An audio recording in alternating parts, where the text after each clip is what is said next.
I never expected to end up alone in a cabin in the middle of nowhere. If you'd asked me a year ago, I would have laughed at the idea.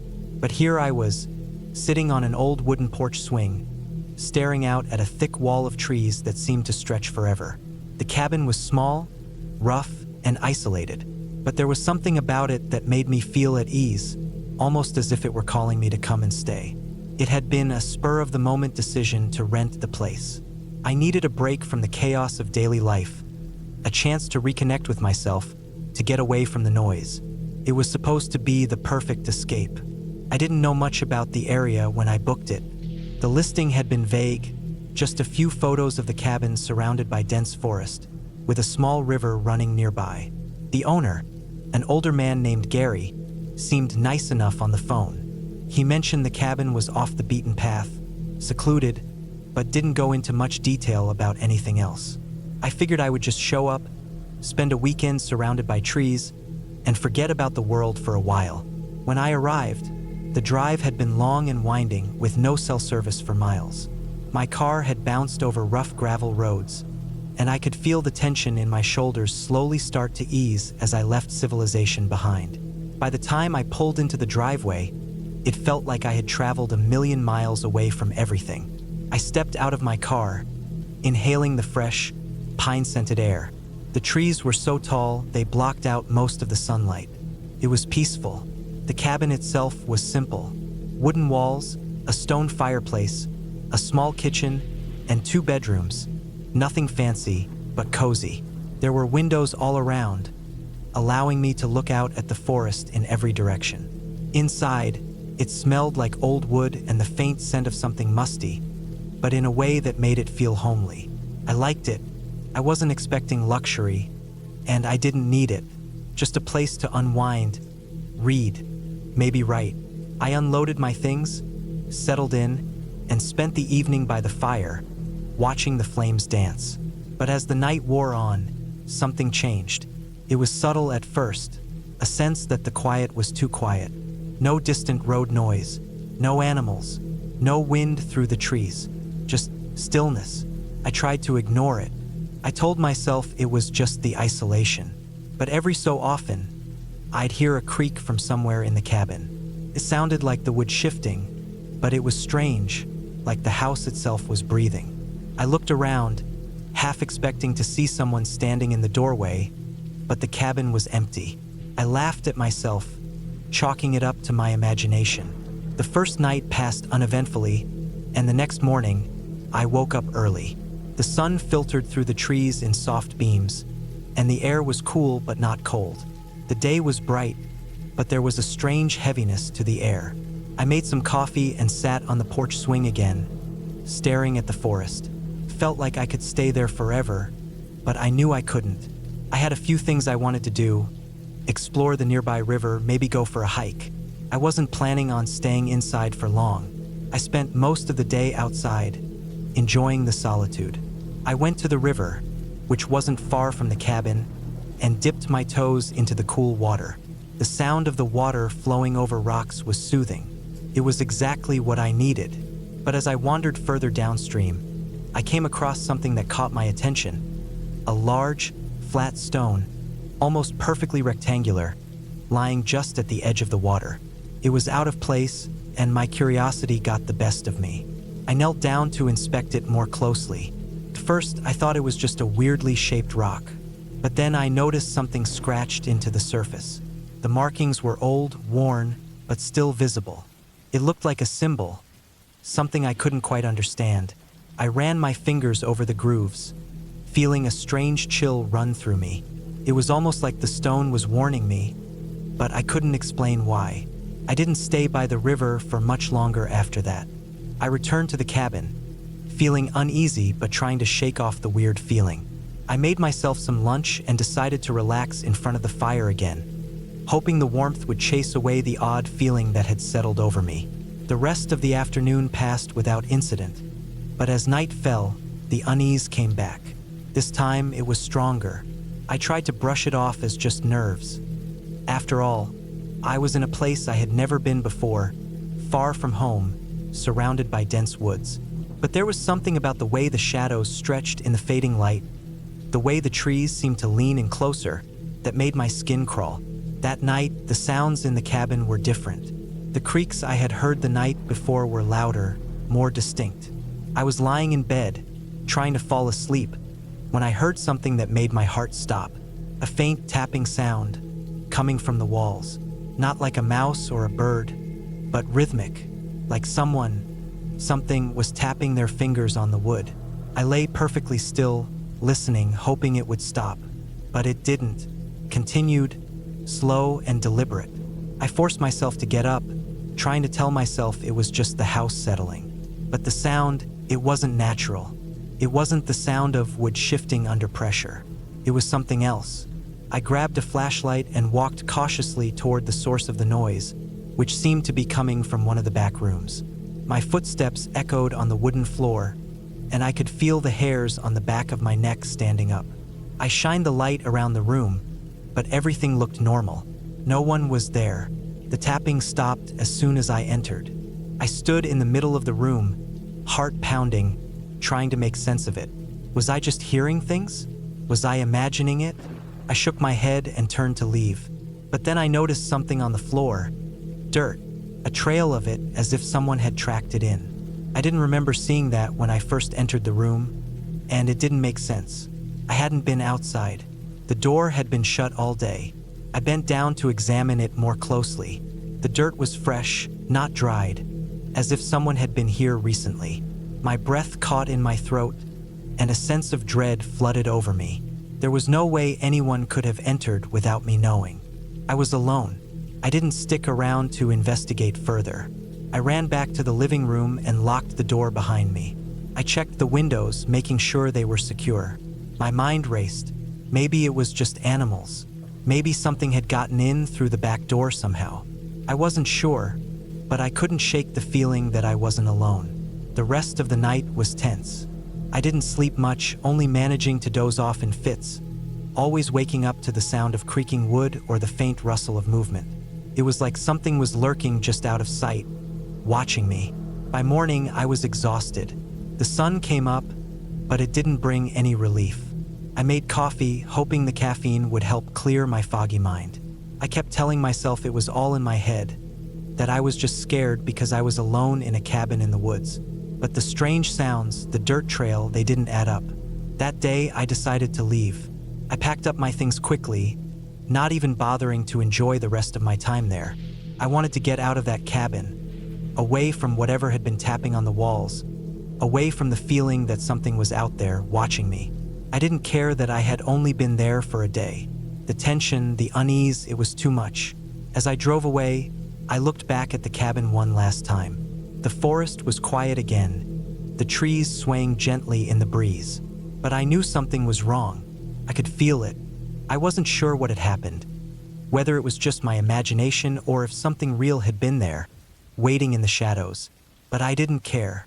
I just wanted to go home. I never went back to that cabin, and I never will.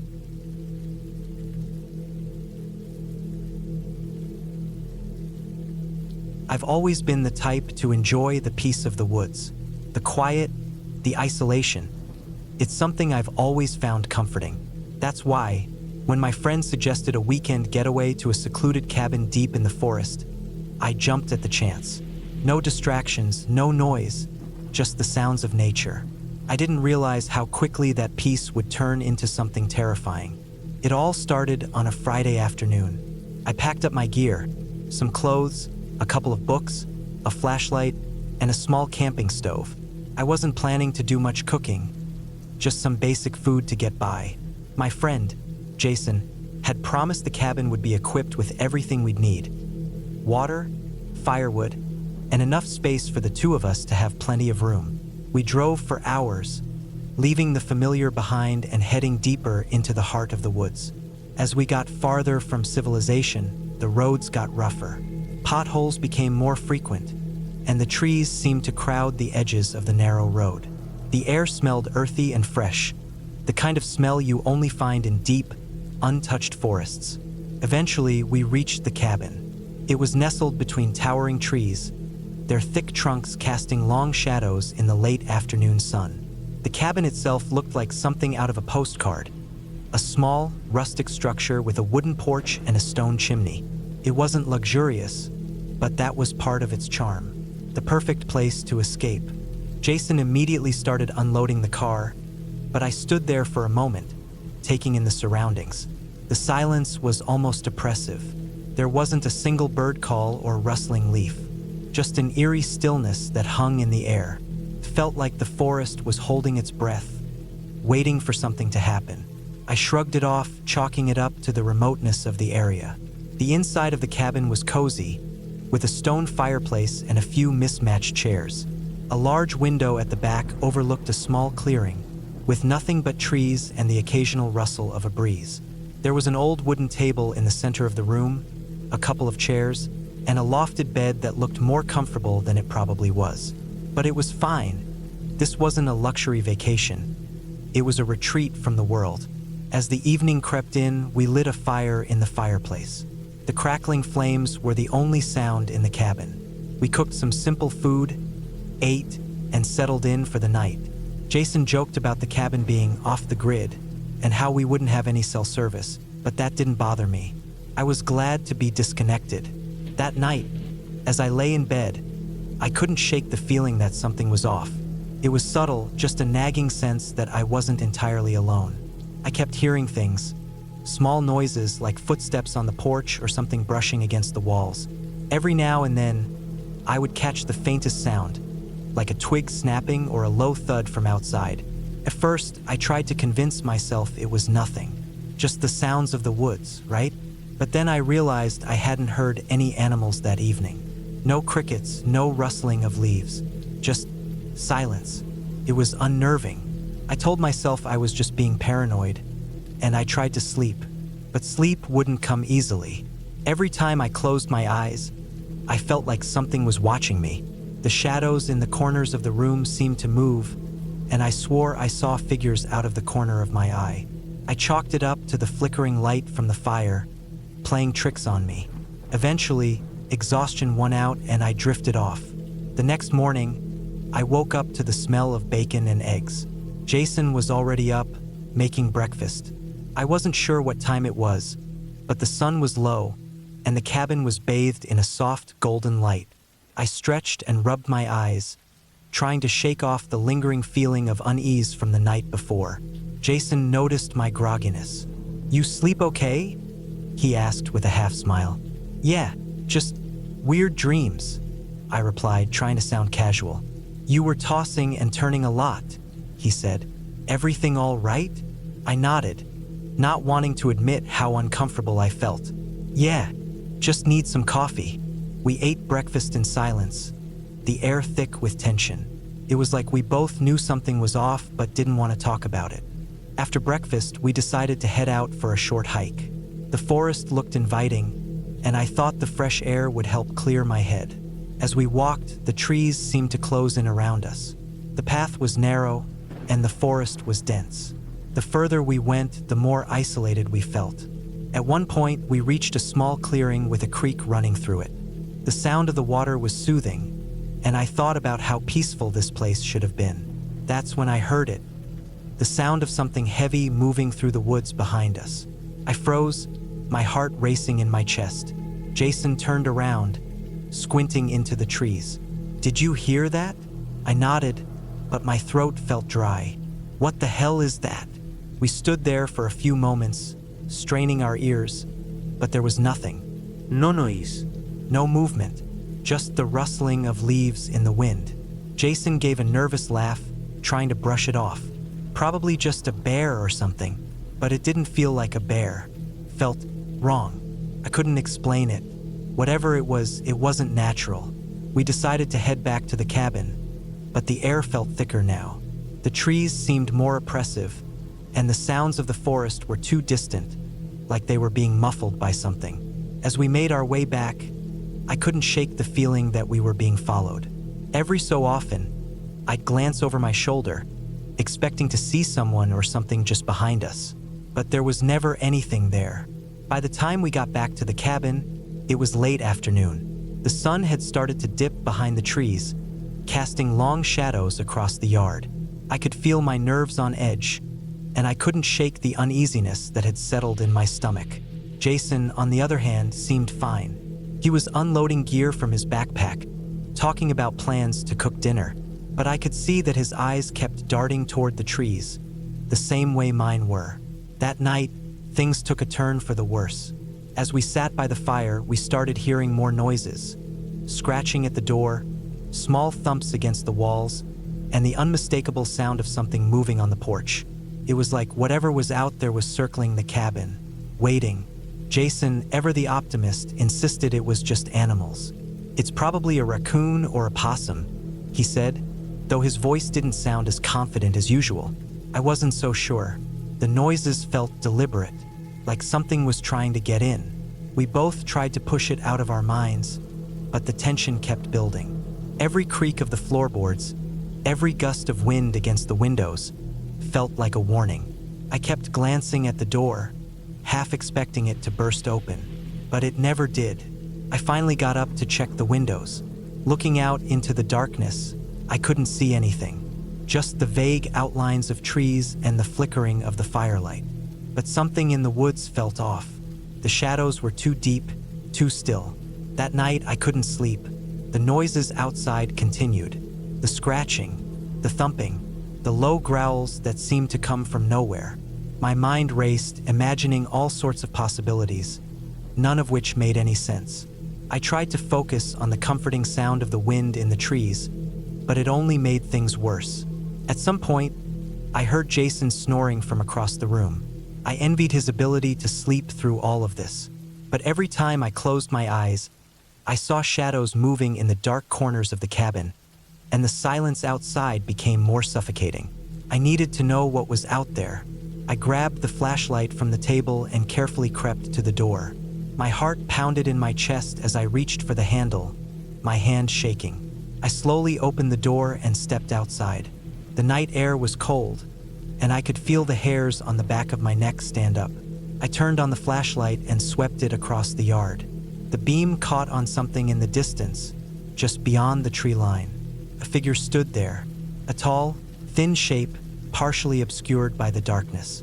I couldn't make out any details, but I could see it clearly enough to know that it wasn't an animal. It was too upright, too human. I froze, my breath catching in my throat.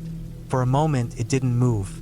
Then, slowly, it turned and disappeared into the trees. I stood there, frozen, staring into the darkness, unsure of what to do. The next morning, Jason was the one to suggest we leave. "I don't know, man," he said. "Something's off. We're out of here." I didn't need any more convincing. We packed our bags, left the cabin, and drove back to civilization as quickly as we could. As we left the woods behind, the tension in my chest slowly eased.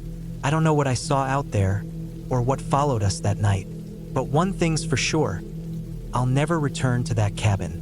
The woods were beautiful, but they were hiding something I'll never understand, and I don't need to.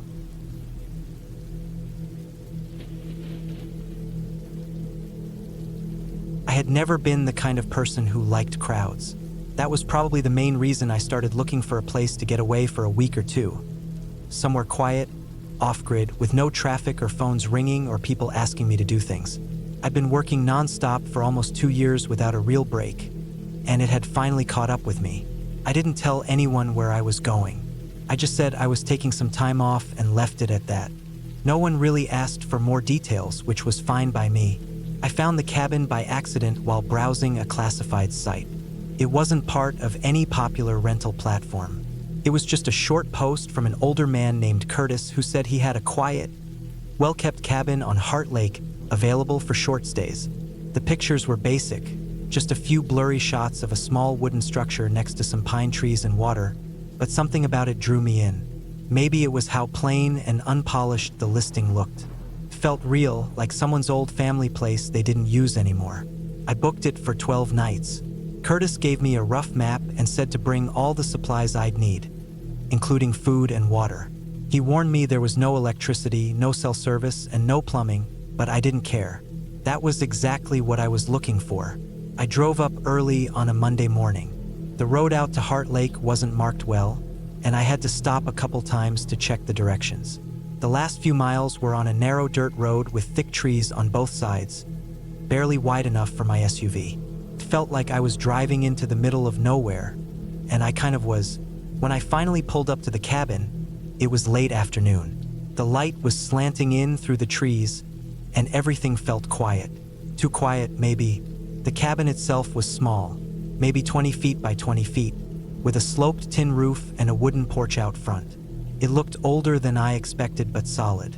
No broken windows, no sagging beams. A fire pit sat a few feet away with a couple of logs around it for sitting. The lake was just down a short path behind the cabin, and I could see the edge of it glimmering through the trees. Inside was about what I expected. One room, a wood stove in the corner, a small cot with a thin mattress, a table, 2 chairs, and a set of shelves with some dusty pots and pans. A few hooks on the walls for coats. The windows were small and had old, yellowed curtains. There was a pile of chopped firewood stacked neatly along the back wall and a big metal jug of water sitting on a counter. A single lantern hung from a nail above the table. I spent that first evening unpacking and getting used to the place. I lit the stove, heated up a can of soup, and sat outside for a while watching the lake. There were no boats, no houses across the water, nothing. Just trees and sky. It was peaceful in a way I hadn't felt in years. The first couple days passed quietly.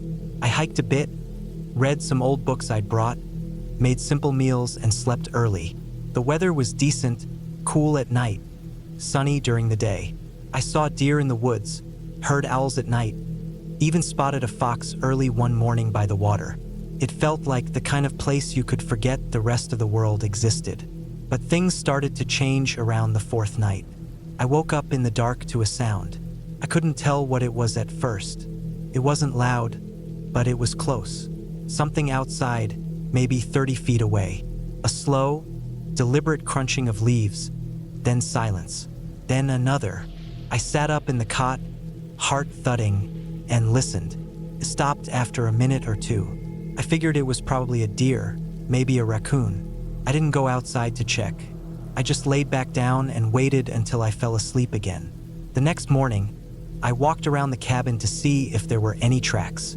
The dirt around the fire pit was too dry to show much, but near the back corner of the cabin, where the ground was softer, I found something. At first, I thought it was just an animal print, but it wasn't. It was a boot print, not mine. Bigger, deeper, fresh. I stared at it for a long time.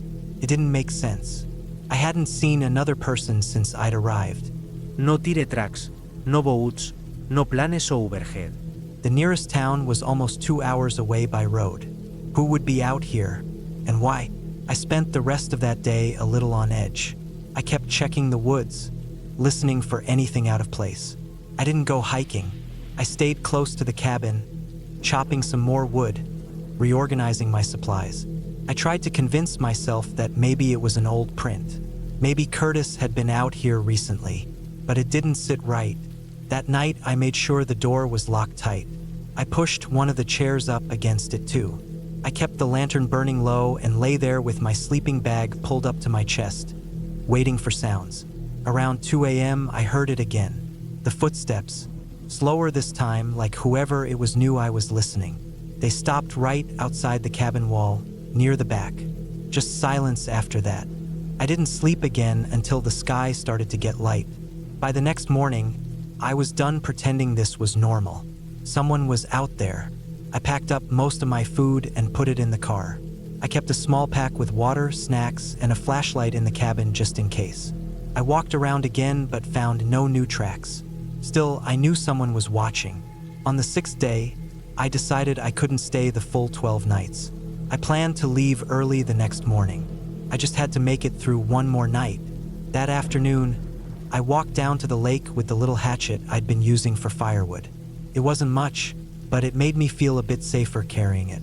I sat by the water for a long time, trying to calm myself down, trying to think about anything else.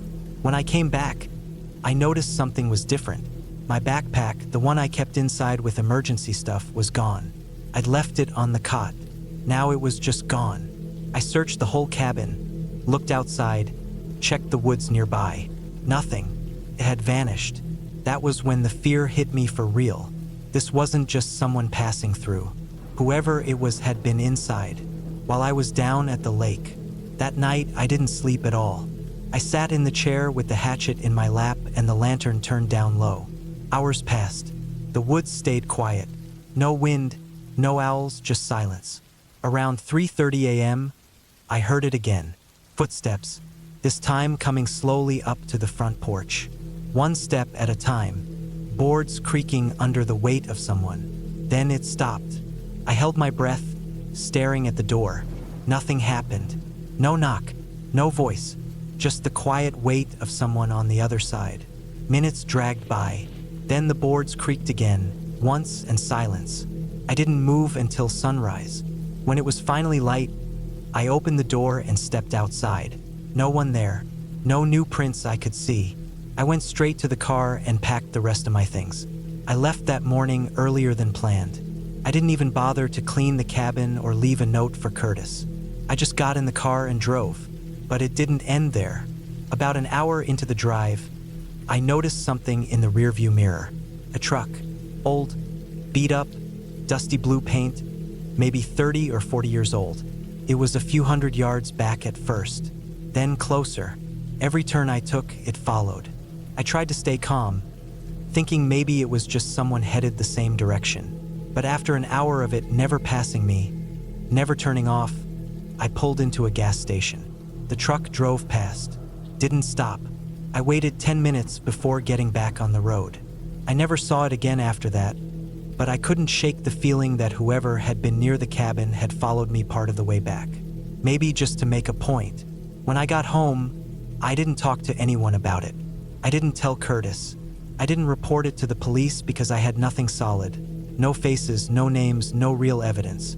Just sounds in the night and a stolen bag. I deleted the pictures I'd taken of the lake. I tried to forget, but some nights I wake up, heart racing, sure that I heard something outside. A step, a door creaking. Sometimes I check the locks more than once. Sometimes I dream about that cabin, about sitting in the dark, holding that little hatchet, knowing someone was only a wall away, watching. I don't go out into the woods anymore, and I never, ever rent cabins off unknown websites again.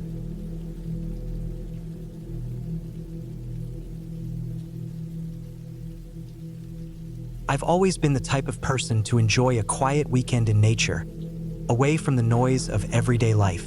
There's something peaceful about being in a cabin, tucked away in the woods, with nothing but the sounds of the wind and wildlife to break the silence. That was the plan for this weekend. A getaway with my wife, Sarah, and our 2 kids, Ella, our 12-year-old daughter, and Ben, our 9-year-old son. A small cabin near the edge of a state park, far enough to be secluded but close enough to hike during the day. It was supposed to be perfect. The kind of weekend where we could all unwind, spend time together, and enjoy a break from our busy schedules. We arrived on Friday afternoon, just as the sun was starting to dip behind the trees. The cabin was small but charming, with a front porch that overlooked a small creek. The air was crisp, and the scent of pine filled my lungs as I carried our bags inside. The inside was cozy, with a stone fireplace in the corner and mismatched furniture scattered throughout the main room. It felt like a perfect little hideaway. We unpacked quickly, eager to explore. Sarah and I had been to cabins like this before, but this was our first time bringing the kids to one. Ella was excited to have her own space, and Ben couldn't wait to run around outside. We spent the evening setting up the place, eating a simple dinner, and then enjoying the warmth of the fire. Everything seemed perfect, but that night something felt off. I couldn't put my finger on it, but there was an underlying sense of unease. Maybe it was the isolation, the complete lack of cell service, or just the feeling that something wasn't quite right with the cabin. But it was a feeling I'd had before, the kind you try to brush off as nothing but nerves. I went to bed early, hoping that a good night's sleep would help me shake off the feeling. But sleep didn't come easily. Every creak of the old wood floor, every rustle of the trees outside, seemed amplified in the silence. I eventually drifted off, but when I woke up in the middle of the night, I couldn't shake the feeling that I wasn't alone. At first, I thought I was just being paranoid. But as I lay there, staring into the dark. I heard it, the unmistakable sound of footsteps, soft but deliberate, outside the cabin. My heart began to race. I tried to tell myself it was just an animal, maybe a deer or a raccoon, but the more I listened, the more it felt like someone was walking around the perimeter of the cabin. I didn't wake Sarah. She was a heavy sleeper, and I didn't want to alarm her. I quietly got up and grabbed the flashlight from the bedside table. I crept to the window, peering through the blinds, trying to catch a glimpse of whoever, or whatever, was out there. The moonlight filtered through the trees, casting eerie shadows on the ground. I saw nothing, no movement, but I couldn't shake the feeling that someone was there, watching. I spent the next hour pacing the cabin, checking the locks on every door and window, but nothing felt right. The feeling of being watched only grew stronger, and I started to feel the weight of the isolation. It wasn't just the cabin. It was the surrounding woods, dark and endless, pressing in on me. I finally decided to wake Sarah. I didn't want to scare her, but I needed her help. I woke her gently, explaining the situation. She listened patiently, though I could see the concern in her eyes. She didn't hear anything, but she agreed we should check the outside. We went out onto the porch with flashlights, shining them in every direction. Nothing. No sign of anyone. No footprints. Just the same peaceful quiet of the woods.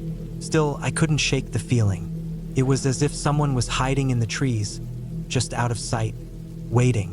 But as the minutes passed, I forced myself to relax.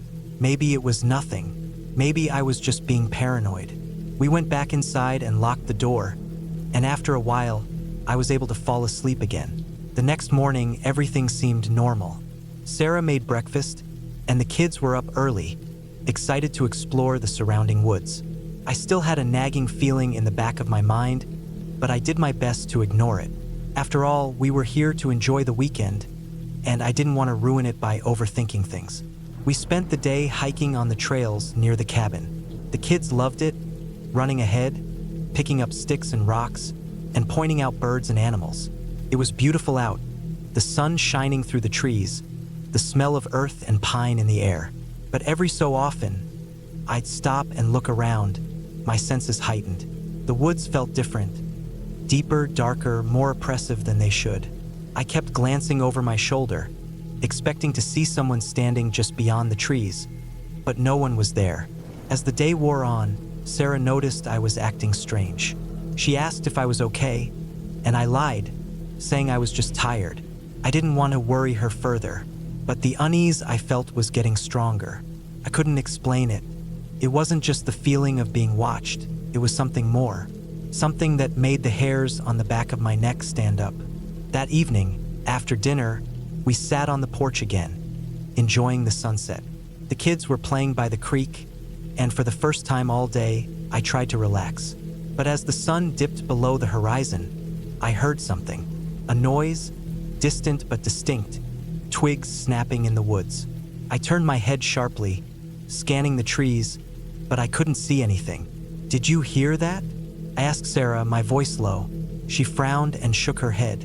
"What?" "No, I didn't hear anything." I didn't say anything else, but I couldn't ignore the tension building inside me. I wasn't imagining things. I knew I wasn't. There was someone out there.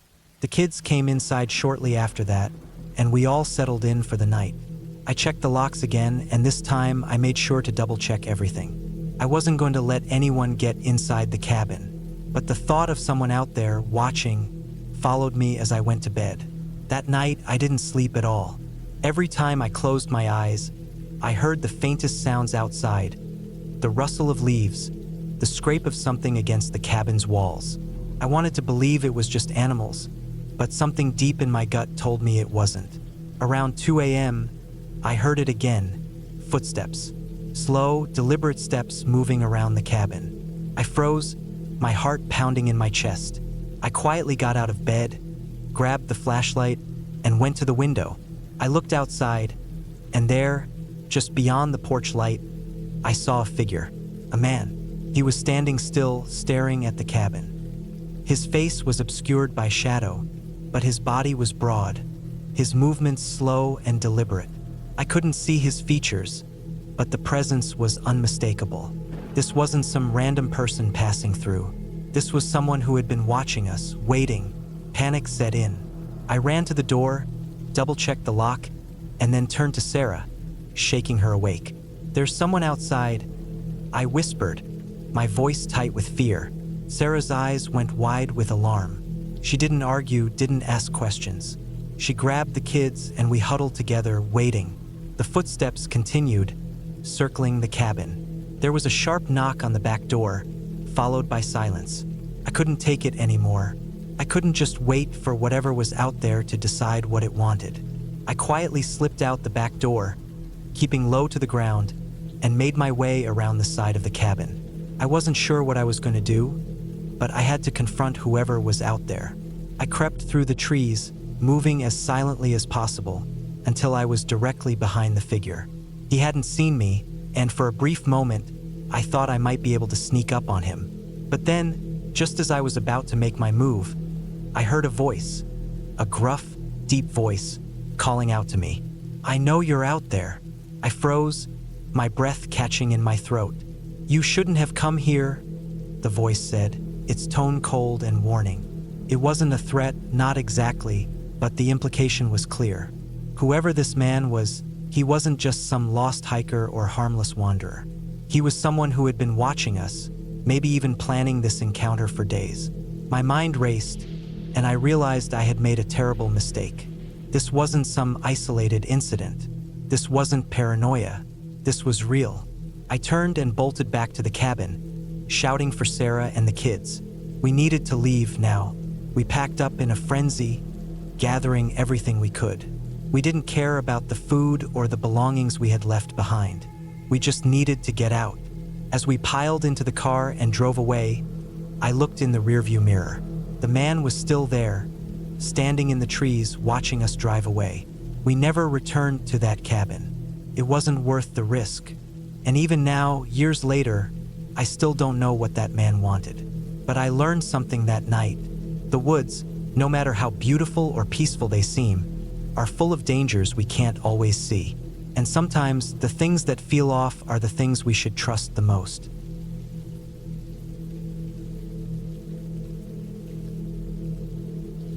I had always worked best alone, away from noise, away from people, away from the normal distractions that somehow always found me in the city. Deadlines were creeping up on me, and I knew I needed time away from everything to finish what I was working on. So when a friend told me about a small cabin deep in the mountains, far from any town or even cell service, I jumped on the idea. It sounded perfect. The cabin belonged to his uncle, who apparently hadn't been up there in a few years.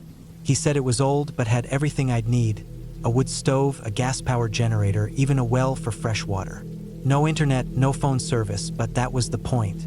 I wanted total isolation. I brought enough food for 2 weeks, packed my laptop, notebooks, clothes, and everything else I might need.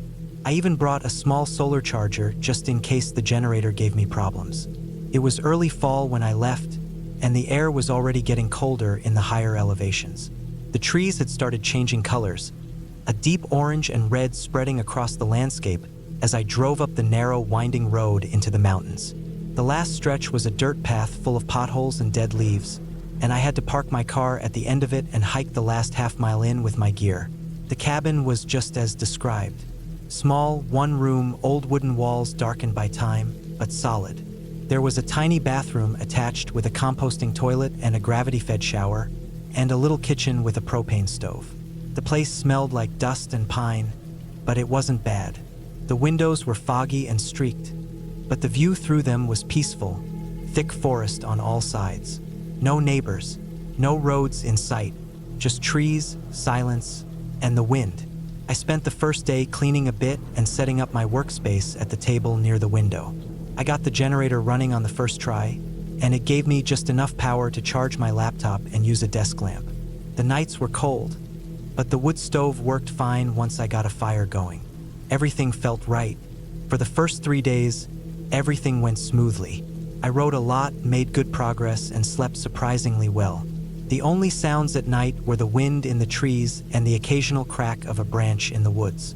I had brought a few books, and after dinner I'd sit by the stove and read until I was too tired to keep my eyes open. But on the fourth night, I woke up around 3 a.m. to a noise outside. It was a slow crunching sound, like footsteps on dry leaves.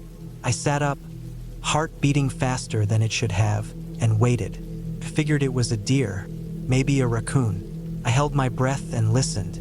The steps were slow and spaced apart, not quick like a running animal. They crunched for a few seconds, then stopped. I turned down the fire in the stove so I could hear better. The footsteps started again, this time moving closer to the side of the cabin. Then they stopped again. I didn't move. I didn't even breathe. I sat there for 10, maybe 15 minutes, staring at the dark wall, my ears tuned to every small noise. Eventually, I heard nothing but the wind again. I told myself it was probably an animal, maybe a bear. That made me nervous, but it was easier to accept than thinking it could be a person. I didn't have a gun, just a heavy flashlight and a camping knife. The next morning, I checked around the cabin. I found some disturbed leaves near the side window, but no tracks I could clearly make out. The ground was dry, and there wasn't much dirt to leave prints in. I brushed it off, but a part of me stayed on edge. That night, I made sure the door was locked and pushed a chair against it for good measure. I kept the fire low so the light wouldn't show as much through the windows. I lay in bed fully clothed with the flashlight beside me. Around 2:30, I heard it again. Footsteps, slower this time, moving around the cabin like someone walking a slow circle. I sat up and quietly moved to the window, careful not to make noise. The moonlight made it possible to see a little through the trees, but I didn't see anything out there. Still, I could hear it. Leaves rustling, a twig snapping, then nothing. I stayed awake until the sun started to rise. When I finally stepped outside, there were marks near the back window, muddy smears on the wood just below it. I checked the ground again and saw partial prints. Not animal. They looked human. Not boots either. Barefoot. That's when I felt a pit in my stomach. I thought about leaving that day, packing up and hiking back to the car. But I told myself I was overreacting. Maybe someone had camped nearby. Maybe they were just wandering. It didn't make sense, but I didn't want to panic. I stayed. I kept working during the day, but I couldn't focus anymore. Every noise made me jump. I stopped wearing headphones.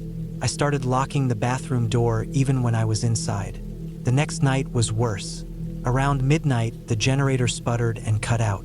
I tried restarting it, but it wouldn't stay on. I brought the solar charger inside, but it didn't help much with the laptop.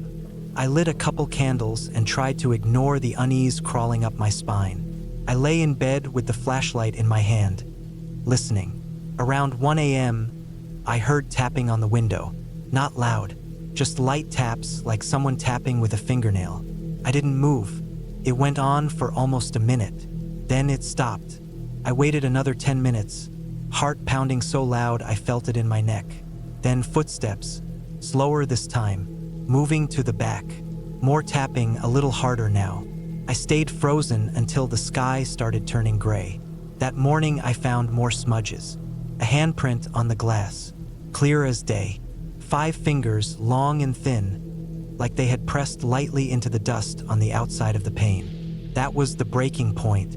I packed my bag, locked the cabin, and started down the trail toward the car. I kept looking over my shoulder the whole way. I didn't see anyone, but I felt something like eyes on me. I walked fast, heart racing, until I reached the car. When I got in and started the engine, I saw something in the mirror. Way down the path, back toward the cabin, something moved. Just a shadow between the trees, slipping out of sight. I didn't stop driving until I was out of the mountains and back near cell service. I pulled into a gas station and sat in the parking lot for 20 minutes before I could even get out of the car. I never went back to that cabin. I didn't even go back to get the rest of my stuff. My friend said his uncle had gone up a few weeks later to check on it, but I never asked what he found. I didn't want to know. I finished the project back at my apartment. I couldn't sleep for a while. I kept thinking about those footsteps, the tapping, the handprint. Whoever was out there, they never tried to break in. They never hurt me, but they knew I was in there. They knew I was alone. and they wanted me to know that they knew. I think the worst part is not knowing what would have happened if I had stayed just one more night. It wasn't a ghost. It wasn't a monster. It was a person, and that's what makes it scarier than anything else.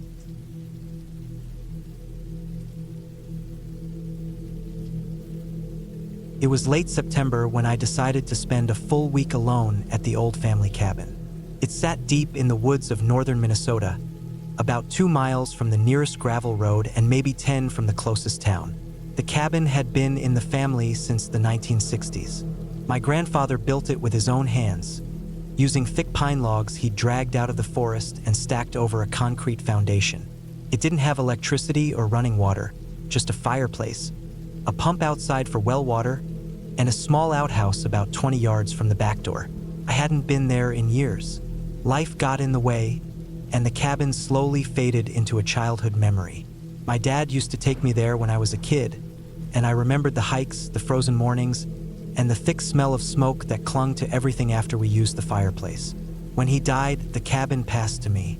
I hadn't been back since the funeral. I was between jobs and needed to clear my head. City life had worn me thin. Phones ringing all day, traffic, sirens, endless noise. I wanted silence, something I hadn't had in years. So I packed up my old Jeep with dry food, water jugs, a shotgun just in case, and a few tools.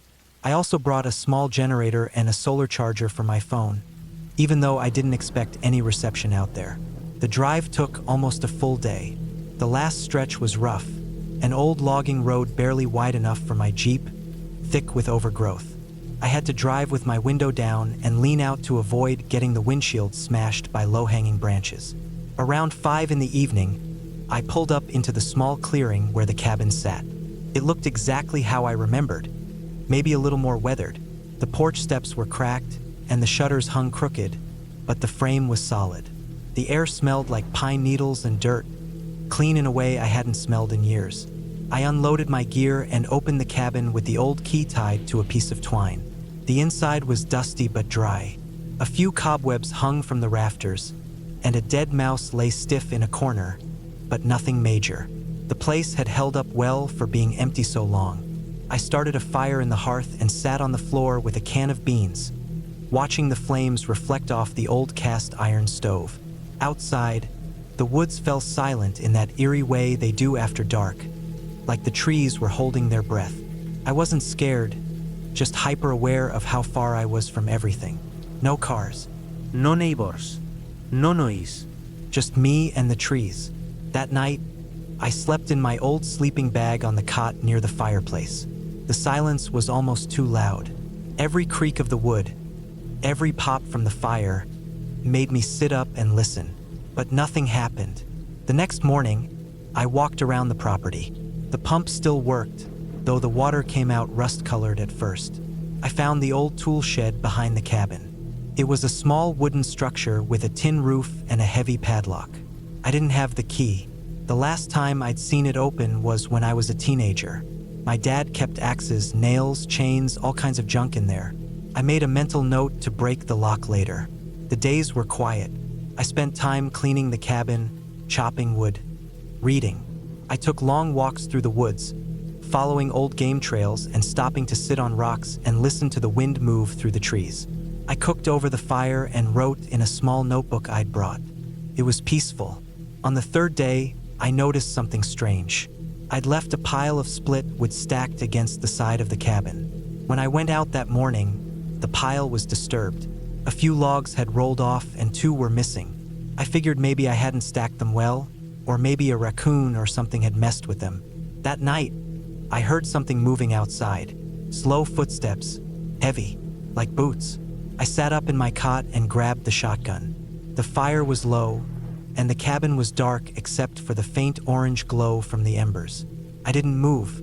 I just sat there listening. The footsteps circled the cabin once, then stopped. I didn't hear them walk away, just silence again. It felt like an hour before I finally got the nerve to peek through the window. Nothing, just trees and blackness. The next morning, I found footprints. They were clear in the soft dirt by the steps. Not animal prints. Boots, deep treads, size 11 or 12, maybe bigger. Definitely not mine. I followed them around the cabin. They led around the back, past the outhouse, and stopped near the tool shed. The lock on the shed was gone. It hadn't been broken, it had been removed. Cleanly. No marks on the hasp, no damage. The doors were closed but slightly ajar. I didn't open them. I just stood there, shotgun in hand, heart thudding so hard I could barely think. Whoever had come during the night had the key to that shed. Or they'd picked the lock quietly and cleanly. Either way, it wasn't some drifter passing through. This was someone who knew the property. I checked the rest of the area. Nothing else was disturbed.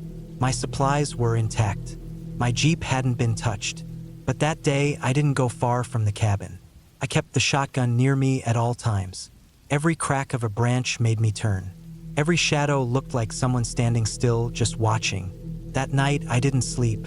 Around 2 a.m., I saw a light in the woods. A small flashlight beam, faint and bobbing through the trees about 50 yards out. I turned off my lantern and crouched by the window, watching. The light moved slowly, pausing every few seconds. It circled the clearing. Whoever it was never came out into the open, just stayed on the edge, like they were watching me. Eventually, the light faded, and I didn't see it again.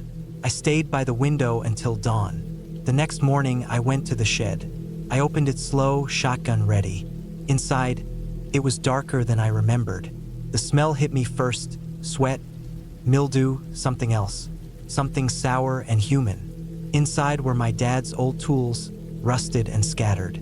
But there were also things that didn't belong. A dirty sleeping bag, empty food wrappers, an old backpack, cans of beans, all opened with a pocket knife, and a half-burned candle stuck into the top of a beer bottle. Someone had been living in the shed, and they hadn't left. I backed out, shut the doors, and took a long look around the clearing. I didn't see anyone, but I felt them, somewhere close, watching. I decided then and there I had to leave. I packed my gear fast, didn't even eat breakfast, threw everything into the Jeep, started the engine, and found the battery dead. I popped the hood.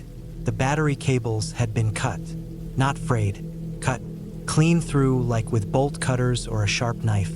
Whoever had done it knew what they were doing. I stood there staring at it, shaking, shotgun in hand, thinking. There was no way to call for help. No cell signal, no power. No neighbors. My only option was to hike out. I packed water, a few protein bars, and slung the shotgun over my shoulder. I locked the cabin, not that it mattered, and started down the old trail toward the logging road. It was about 2 miles to where I could maybe flag someone down if they happened to come by. I didn't make it far. Less than half a mile into the hike, I heard something moving behind me. I stopped. The woods went quiet. Then I heard it again, sticks snapping, heavy footfalls. I moved off the trail, crouched in the brush, and waited. After a minute, I saw someone pass by. Tall, dirty clothes, beard, carrying something long, maybe an axe or a crowbar. He didn't look around, just followed the path I'd been walking like he knew I'd take it. I held my breath until he was gone.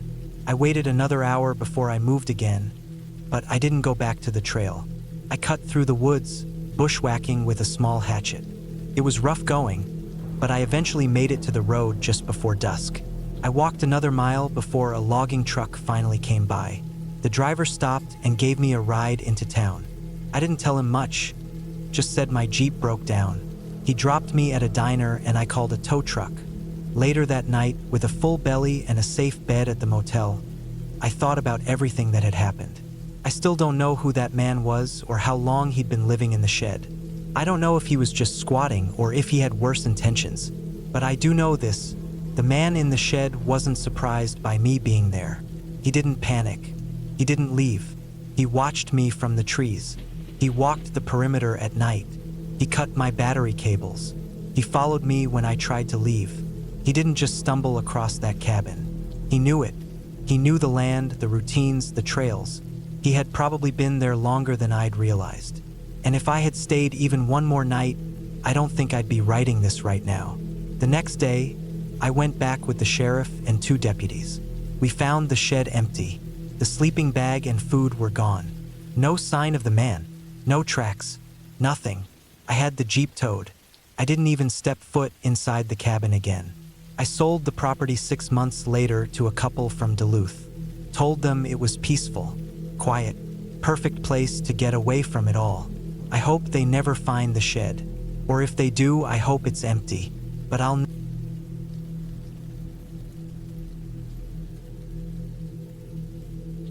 I decided to rent a cabin alone in the middle of nowhere after everything in my life started feeling too loud. I had been working a stressful job in the city, barely sleeping, always stuck between deadlines and noise. I was eating like crap, barely exercising, and had this constant pressure in my chest like a hand was pressing down on me all the time. I needed to shut everything off, step away from people, step away from screens, and just breathe. I found this small cabin up north, tucked back in the woods maybe 15 miles from the nearest town. It was the kind of place you had to reach by driving through narrow gravel roads. No streetlights, no traffic signs, just trees pressing in from both sides. The cabin had no internet, no phone signal, and the closest neighbor was supposedly over a mile away. It was perfect, or at least I thought so. The plan was simple. Stay there for 3 weeks, hike during the day, cook simple meals, journal, sleep early, get my head straight. The guy who rented it to me met me in town and gave me a key, showed me a paper map marked with the road in and a few trails around the area. It was late September, so the air had already started getting cooler. The leaves were turning orange and red, and that whole drive-in felt like I was going deeper into a painting. I didn't see a single other car for at least 30 minutes. When I finally reached the driveway, it was so overgrown I almost missed it. The cabin looked like something out of a hunting magazine, with logs stacked together, a small chimney, a little porch with 2 rocking chairs. It was quiet in a way that almost felt heavy. No cars in the distance, no people yelling, no buzzing from power lines. Just trees and wind and the occasional creak from the wood. Inside, the place was simple. A main room with a wood stove, a small kitchen, a table, and a narrow staircase that led to a loft bedroom. There was a bathroom on the side with an old sink and a toilet that flushed just fine as long as I kept the water tank full. The water came from a well with a hand pump outside. No electricity except for a small generator I could run for a couple hours a day if I wanted. I didn't plan on using it much. The first few days were exactly what I needed. I spent the mornings making breakfast and coffee, reading outside in the cool air. I'd go for long hikes through the woods, sometimes following old animal trails, sometimes just walking aimlessly. I saw deer a couple of times, and once I saw what I thought was a coyote far off in the trees. I didn't bring a gun, but I had bear spray and a solid knife. I wasn't expecting any trouble. At night, I'd sit by the fire, eat something simple, and write. I slept like a rock those first few nights. It was around the 5th day that I started feeling like something was off. It began small. I noticed sticks piled up oddly near the edge of the trail I'd walked the day before. I figured it was animals, maybe raccoons or something building a little nest. But the way they were arranged felt intentional, not random. They were stacked in a pattern. One day it was a triangle shape, the next day a circle. Always close to the trail, always in spots I knew I had passed earlier. It felt like someone was leaving them there for me to see. Then I started finding small cuts on the side of trees. Not normal scratches from animals, not claw marks. These were vertical lines about a foot long, evenly spaced, like someone had taken a knife and dragged it down slowly. They weren't deep, but they were fresh. The bark was peeled and raw. 1 tree, then 2, then 6, each one closer to the cabin. I tried to brush it off. Told myself maybe hunters used this area to mark routes. Maybe it was nothing, but I still started locking the door at night, even though it barely had a working lock. The 3rd night after I noticed the tree marks, I heard something outside while I was laying in bed. It was faint at first, just the sound of crunching leaves. Then it stopped. Then a minute later, another soft crunch. Closer. I held my breath and sat up, listening. The sound moved along the side of the cabin slowly, like someone walking carefully, not in a rush. I didn't have any lights on upstairs. I crawled to the edge of the bed and looked out the little window. I couldn't see anything in the dark. but I knew something was out there. I stayed up the whole night, sitting in the bed with my knife clutched in my hand, listening. The sound didn't come back. When the morning came, I went outside and checked around the cabin. There were boot prints in the dirt on the side, near the bathroom wall. Not fresh, but not old either. I hadn't worn boots like that. I told myself maybe it was the guy who owned the place, maybe he came to check on the cabin. But he would have told me, right? And why would he sneak around at night? Why not knock? Why not call out? I started carrying the knife on me even during the day. I went hiking shorter distances, always within sight of the cabin. I didn't want to be too far if something happened. Every day I found something new. More trees marked, another pile of sticks, a few small bones set neatly on a flat rock beside the trail. I hadn't seen anyone, but I could feel them, watching. By the end of the second week, I barely slept. I'd sit with the fire out, knife in hand, listening. Sometimes I'd hear a sound just outside the window, a soft tap like a stick being tapped against the glass. Just once, then silence.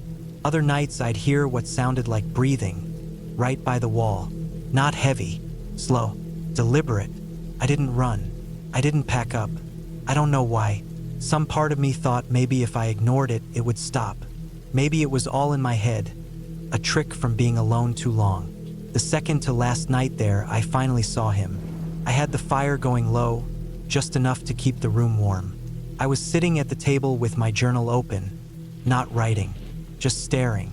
I felt that pressure again, like someone was watching. I turned slowly toward the window by the kitchen. It was dark outside, but something caught my eye. Movement. I leaned forward, squinting. There was a man standing just at the edge of the tree line. Not walking, not doing anything, just standing, watching the cabin. He wore a dark coat and a hat pulled low. I couldn't see his face. He didn't move, not even when I stared right at him. He just stood there, still as stone. I shut off the fire, turned off the lantern, and sat in the dark. When I looked again, he was gone. I barely slept. I kept the knife in my hand all night, listening. Every creak made me jump. Every gust of wind made me feel like the walls were closing in. I knew I had to leave. I couldn't stay another night. That morning, I packed everything I could carry and locked the cabin door behind me. Even though it felt useless, I hiked back to where I had parked the car down the overgrown path. As I reached the car, I stopped dead. The tires were slashed. All four. Long, clean slices down the sidewalls. I looked around the woods, my heart hammering in my chest, but saw nothing, just trees and silence. I had a decision to make. Sit in the car, wait for someone to come, or try to hike out the 15 miles to the road. I had no signal. No one knew I was leaving early. I didn't even tell anyone the exact spot of the cabin. I grabbed my pack and started walking. I followed the gravel road the way I came in, trying to stay calm, trying to listen. Every crunch of my boots felt too loud. Every shadow in the trees made me stop and look. I walked for over 2 hours before I heard the engine. A truck was coming from behind me. I turned, relieved, until I saw it. It was an old pickup, rusted. Mud caked up the sides. Inside, a single figure sat behind the wheel. It was the man I'd seen near the trees. Same coat, same hat. He slowed as he reached me. I stepped back off the road, gripping the bear spray in my pocket. He stopped the truck and just stared. Didn't say a word. Didn't open the window. Just looked at me. I didn't move. I didn't speak. After what felt like forever, he drove on. I stayed off the road for the rest of the hike. I cut through the woods where I could, sticking close but staying hidden. It took me nearly 8 hours to reach the main road. My legs were shaking, my throat dry, but I made it. I flagged down a passing car, an older couple who looked at me like I'd crawled out of a war zone. They drove me into town. I didn't say much. I just asked where the sheriff's office was. I filed a report, told them everything. They sent someone out to the cabin later that day. They found the place empty. No signs of anyone else, no footprints, nothing disturbed. Except one thing. Inside the cabin, on the bed upstairs, someone had carved into the wooden headboard 3 vertical lines. They were fresh. I never went back to get my car. I never went back to that part of the state. Sometimes I wake up in the middle of the night, thinking I hear that sound again. The slow crunch of leaves just outside my window. But there's no woods out there anymore. No trees pressing in. Just buildings, streets, people. And still, somehow, I don't feel safe.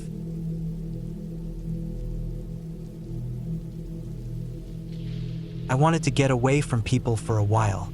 Life had gotten too noisy. I was dealing with a job that I hated, a city that always felt too crowded, and the kind of constant background stress that never fully let go. Everything was too fast, too loud, and too damn complicated.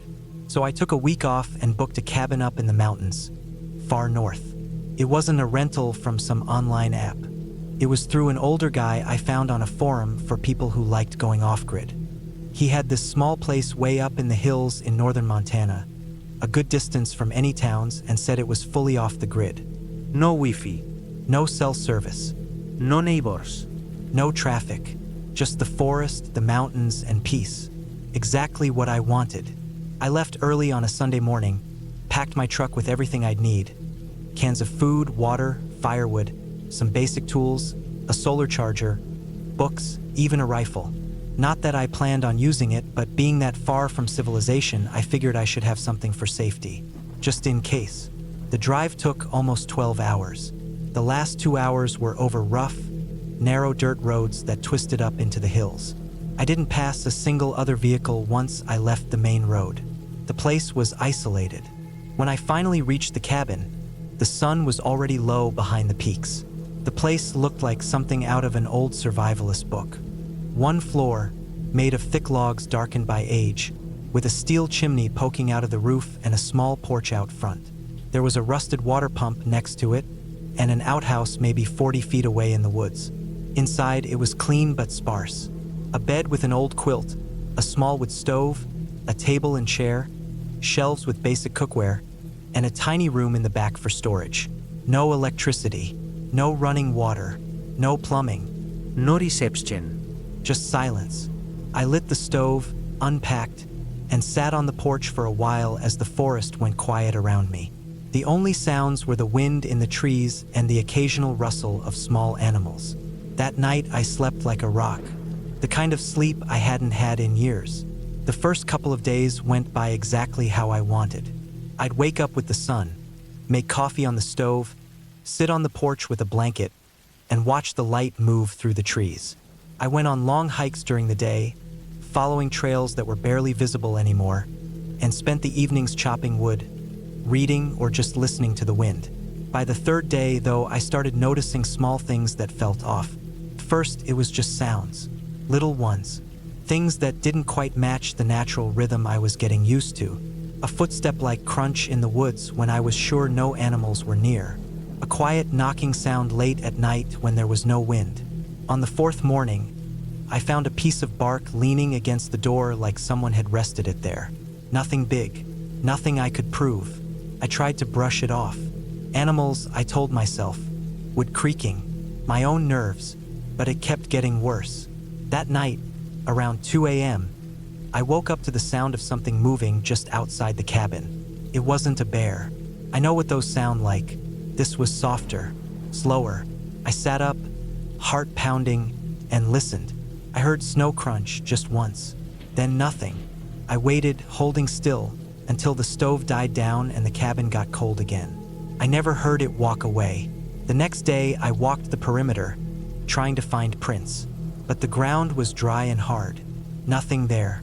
Still, I couldn't shake the feeling that something was watching the cabin. I started carrying the rifle with me, even just to the outhouse.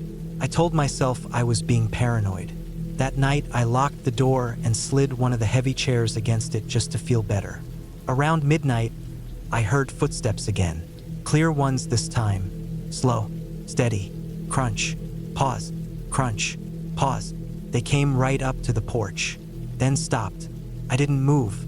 I sat there in the dark, holding the rifle, staring at the door. I don't know how long I waited. Could have been an hour. I didn't sleep again. By morning, I was convinced someone was messing with me. Maybe a local. Maybe some hunter who didn't like me being out there. I considered leaving, but the nearest town was 3 hours away, and I only had a few days left. I figured if I just kept my head down, ignored it, and stayed alert, I'd be fine. I was wrong. The next night was the worst one. I tried to stay awake, reading by the light of a small solar lantern. Just before 1 a.m., I heard something thud against the back of the cabin. Not a knock, a heavy, solid thud. Then silence. Then it happened again and again, like something or someone was testing the walls. I crept over to the back window and peeked through the edge of the curtain. I couldn't see anything, just trees, shadows. Then another thud, closer this time. I froze. I didn't go outside. I didn't make a sound. I stood there for maybe 20 minutes, straining to hear something. Then it stopped. I waited until sunrise to go outside. When I circled to the back of the cabin, I saw marks on the wall. Long scratches on the logs, down near the base. Not deep, but deliberate, almost like someone had run a blade along the wood. That was it. I decided I was leaving. I packed up fast, threw everything in the truck, and didn't even stop to eat. But when I turned the key, the engine didn't start. Battery was dead. I popped the hood. Nothing obvious. I checked the terminals. They were fine. I tried again. Just a click. I checked the battery and realized it had been tampered with. The connectors were loose. Too loose. Almost like someone had unscrewed them by hand. I reconnected them, but the truck still wouldn't start. That afternoon, I hiked up the road to see if I could find a signal. I walked for over an hour uphill, holding my phone in the air. Nothing. I went back before dark. That night, I barely slept. I pushed the table against the door and loaded the rifle. Every few minutes, I'd hear sounds from the woods. Sticks cracking, leaves rustling. Once, something scraped along the side of the cabin again. But no footsteps this time. It was like whoever it was had gotten smarter. The next morning, I checked the truck again. The battery was gone. Not dead. Gone. Someone had taken it during the night. Just quietly opened the hood and removed it without making a sound. I don't know how I didn't hear it. I must have finally passed out at some point. I searched the area, but I knew I wouldn't find it. It was hidden or taken. I was stuck. I tried to stay calm. I had food, water. The stove still worked. I figured if I rationed carefully, I could last until someone came looking. I left a note inside the truck windshield in case someone passed by, but I knew the chances were low. The guy who owned the cabin wasn't due to check on it until summer. No one was coming. Over the next few days, I kept a routine. I stayed inside as much as possible, only went out during the day. I used the rifle to scare off anything that came close, though I never actually saw anyone. Just sounds, signs. Once, I found boot prints in the dirt near the outhouse. Too fresh to be mine. Too deep. Another time, I found food missing from the storage room. A can of chili, some dried fruit, nothing big, just enough to make it clear someone had been inside. I'd locked the door, but the lock was old, easy to pick. I started sleeping with my back to the corner, rifle in my lap, barely closing my eyes. By the 7th day, I was a wreck. No signal, no truck, no help. Whoever was out there was playing a long game. They weren't trying to hurt me, at least not yet. They were trying to wear me down. It worked. That night, I didn't sleep at all. I just sat by the stove, watching the shadows crawl across the walls. Around 3 a.m., I heard something outside. A low scraping, then a faint creak. The porch, then the unmistakable sound of the doorknob turning. It didn't open. I tied it shut with rope, jammed it shut with a chair, but the knob turned once. Then again, then silence. I didn't move. I stayed there, holding the rifle, finger on the trigger, until the sun came up. That morning, I found the rope cut. Clean. Straight through. No note. No prints. Just that. I knew I wouldn't last another night. I packed the essentials into a backpack, water, food, first aid kit, the rifle, a flare gun, and started walking. I didn't follow the road. I took a path I remembered from one of my hikes. A game trail that cut through the woods and led downhill. I figured I could make it to a ranger station or maybe a road in a day or two if I moved fast. I walked for hours. Around noon, I stopped to rest and eat. That's when I heard movement behind me. I turned, rifle up. Nothing there. Then I saw it. A man, standing just out of sight between two trees, dressed in faded clothes, watching. I didn't wait. I fired a shot over his head, then ran. I don't remember much of the next few hours. Just running, pushing through brush, scrambling down hills. I twisted my ankle at one point but kept going. I didn't stop.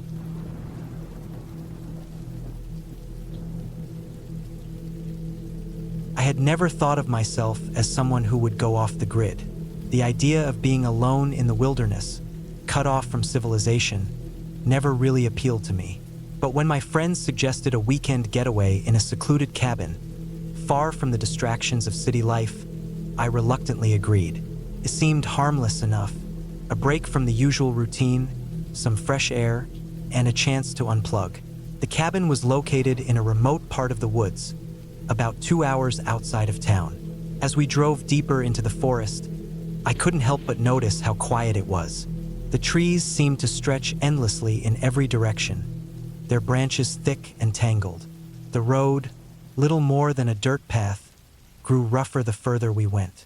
I could feel the tension in the air, though I couldn't quite put my finger on why. The place itself was isolated, far from any other houses or neighbors. When we arrived, the cabin looked just as it had in the photos. Rustic, with a small porch and a few windows that allowed a glimpse of the surrounding forest. The air was crisp, and the only sounds I could hear were the rustling of leaves and the occasional chirp of a bird. At first, everything seemed perfect. We unpacked our bags, set up the fire pit, and settled in for the night. The cabin had no electricity, which was part of the charm, I suppose. We relied on candles and lanterns for light and a small wood stove to keep warm. The silence of the place was oddly comforting at first. It felt like we were the only people left on Earth, completely disconnected from everything. But as the night wore on, something about the place started to feel off.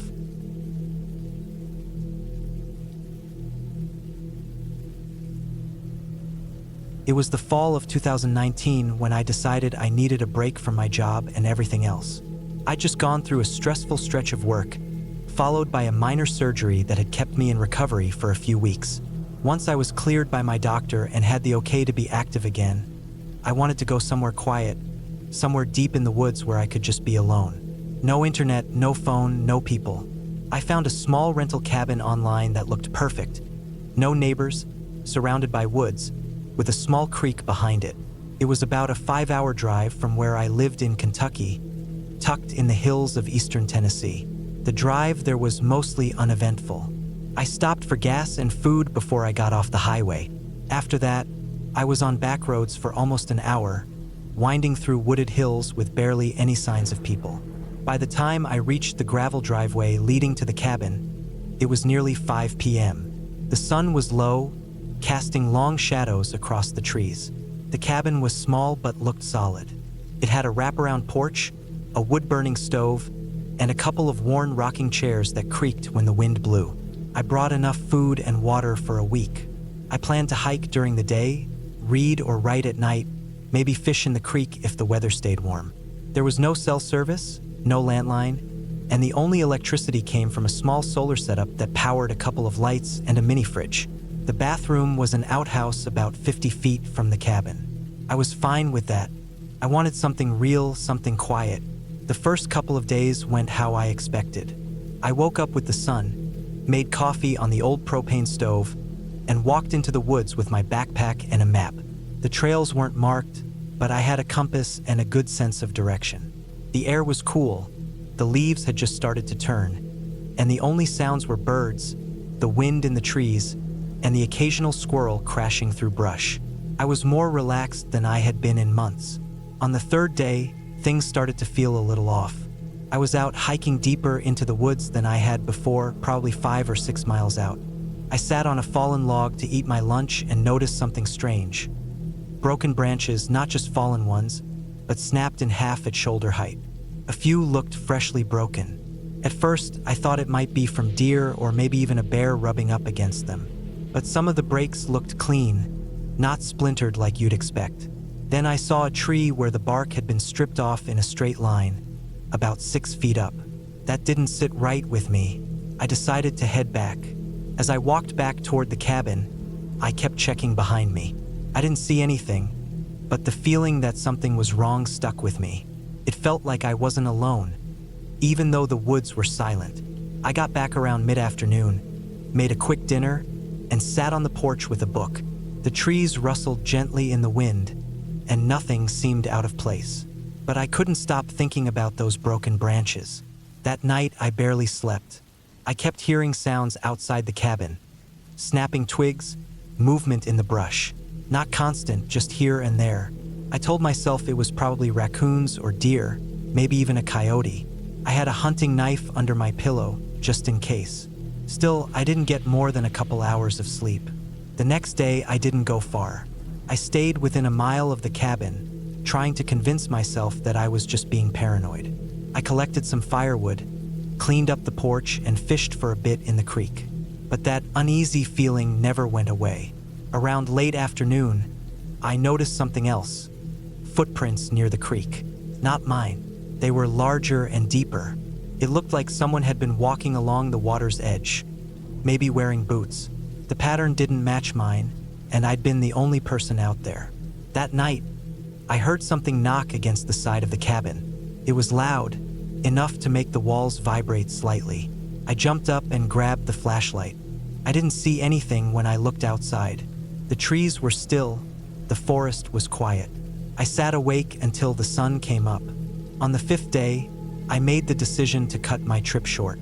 I started packing my gear into the truck early in the morning. But when I walked around the side of the cabin to grab some things off the porch, I saw something that stopped me cold. There were boot prints in the dirt, leading up to the cabin, circling around it, and stopping right in front of the window near the bed. They were fresh. The wind hadn't scattered them, and there hadn't been any rain. Someone had been there, probably during the night. I loaded my things faster than I ever had in my life. I didn't bother cleaning up or checking the outhouse. I just threw everything in the truck and started the engine. As I backed up, I looked in the rearview mirror and thought I saw someone standing in the woods about 30 yards behind the cabin. They didn't move. I couldn't make out any features, just a dark outline between 2 trees. I drove down that gravel road without stopping, back onto the pavement, and didn't slow down until I was halfway home. I didn't call the property owner. I didn't file a report. I just wanted to forget the whole thing. For weeks afterward, I couldn't sleep well. I kept checking the locks on my doors and windows. I installed cameras around my house. I never went back to that part of Tennessee. I never looked up the cabin online again. I didn't want to know if anyone else had stayed there after me. I didn't want to find out something worse had happened to them. Now, years later, I still think about it sometimes. I wonder who was out there in the woods. I wonder if they were living nearby, or if they were just passing through. I wonder what they wanted, and why they circled the cabin. And I wonder what would have happened if I hadn't left when I did. But more than anything, I'm just glad I got out.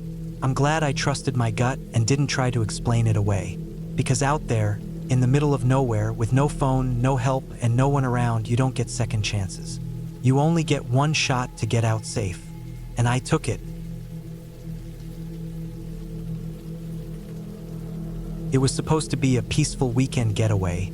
Just me and the quiet of the woods. That's what I kept telling myself as I drove the old dirt road toward the cabin. My knuckles white from gripping the steering wheel too hard. I hadn't been on a trip like this in years. After months of dealing with work stress, deadlines, and the noise of the city, the idea of a few days of silence in the middle of nowhere seemed perfect. A little rustic cabin tucked in the woods. No distractions, no cell service, just peace. But as I turned off the main road and onto the gravel path leading to the cabin, I felt an odd sensation. It wasn't exactly fear, but more of an unsettling feeling that seemed to creep under my skin. I shook it off, blaming it on being out of practice with these kinds of trips. It had been too long since I last spent time in nature, and I figured it was just my nerves. The road was bumpy, and the trees on either side of me grew thicker as I went deeper into the forest. The air smelled different out here, cleaner, crisper. It had rained earlier in the day, and the scent of wet pine mixed with the earthy aroma of the forest. For a moment, I allowed myself to relax, to enjoy the sounds of the tires crunching on the gravel and the birds calling out in the distance. Eventually, the road ended at the clearing where the cabin sat, nestled between towering pines. It was an old cabin, probably built decades ago. The wood was weathered, gray in spots, and the roof sagged slightly in places. Still, it looked charming in its own way. A small porch with a couple of rocking chairs, a set of old shutters hanging crookedly on the windows, and a fireplace chimney rising from the roof. The cabin had character, and in that moment, it felt like a retreat from the world. I parked the car, gathered my bags, and stood for a moment, looking at the cabin. The feeling that had been gnawing at me earlier resurfaced, but I brushed it off again. I was just tired, I thought. I had driven hours to get here, and now that I was finally here, I needed to settle in. Inside, the cabin was cozy, though a bit musty. The floors creaked under my feet as I explored, opening a few windows to let the fresh air in.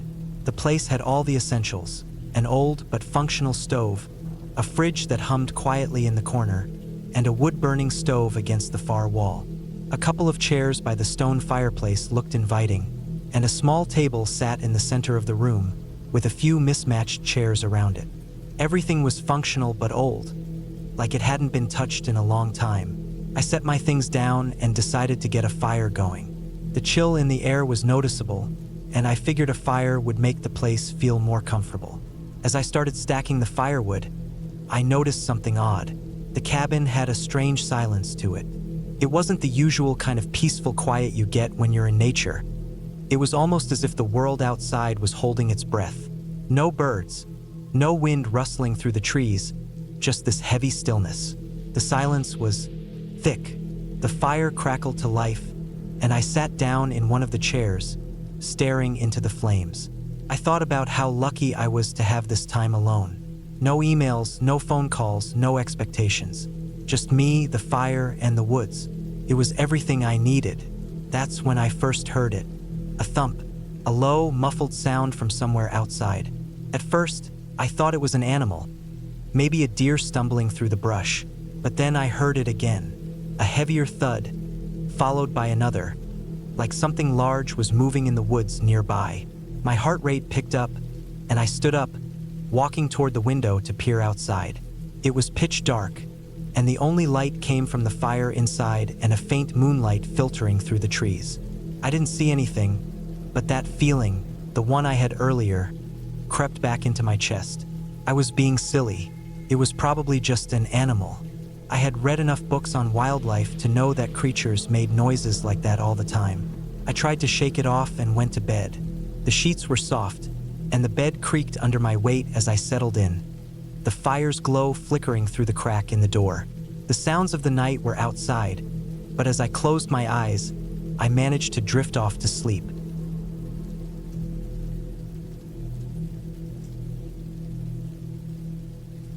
I arrived at the cabin just before dusk, the sky a dull gray that promised snow. The air was crisp, biting at my cheeks as I stepped out of the truck. The cabin stood solitary amidst a sea of pine trees, its wooden frame weathered but sturdy. I had rented it for a week, seeking solitude to finish my manuscript. Inside, the cabin was modest. A small kitchen, a living area with a fireplace, a bedroom, and a bathroom. I unpacked my essentials, lit a fire, and settled in. The silence was profound, broken only by the occasional creak of the wooden structure and the wind whispering through the trees. The first night passed uneventfully. I woke to a blanket of snow covering the landscape. The world outside was pristine, untouched. I spent the day writing, the words flowing easily in the absence of distractions. On the third day, I noticed footprints in the snow around the cabin. They were human, leading from the woods to the back door. I hadn't seen or heard anyone, and the idea of a stranger lurking nearby unsettled me. I decided to stay vigilant, keeping the doors locked and my phone charged. That night, I was awakened by a noise, a soft thud from the kitchen. I crept out of bed, heart pounding, and found the back door ajar. Snow had drifted in, melting on the floor. I closed and locked the door, checking the rest of the cabin. Nothing else seemed amiss. The following day, I discovered that my food supplies had been disturbed. Cans were missing and the bread was gone. I couldn't shake the feeling that someone had been inside while I slept. I searched the cabin thoroughly but found no signs of forced entry. I considered leaving, but the snowstorm had intensified, making the road impassable. That evening, I heard footsteps on the porch. I peered through the window but saw only darkness. I called out, but there was no response. I stayed awake all night, clutching a fireplace poker, but the intruder didn't return. The next morning, I found a note slipped under the door. "Leave now." The handwriting was shaky, the paper damp from the snow. Panic set in. I tried calling for help, but there was no signal. I decided to hike back to the main road, hoping to find assistance. As I trekked through the snow, I felt eyes watching me. I turned to see a figure in the distance, partially obscured by the trees. Quickened my pace, heart racing.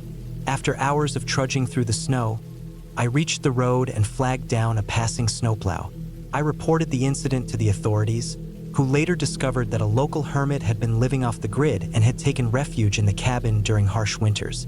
He had passed away in the woods, his body found days later. I never returned to that cabin. The experience left me shaken, a stark reminder of the dangers that can lurk in isolation.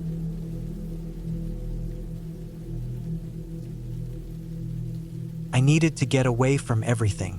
My job had been draining the life out of me for months. Long hours in a cramped office, deadlines I couldn't keep up with, and constant pressure from my boss. It felt like the walls were closing in on me, so I decided to rent a cabin out in the mountains of northern Pennsylvania. It was late September, and I figured a week in the woods with no internet, no phone calls, and no other people would help me clear my head. The drive took about 6 hours from my apartment in Philadelphia. By the time I got close to the cabin, the sun was starting to dip behind the mountains. The road turned from asphalt to gravel, winding through dense pine forest. I hadn't passed another car for nearly half an hour.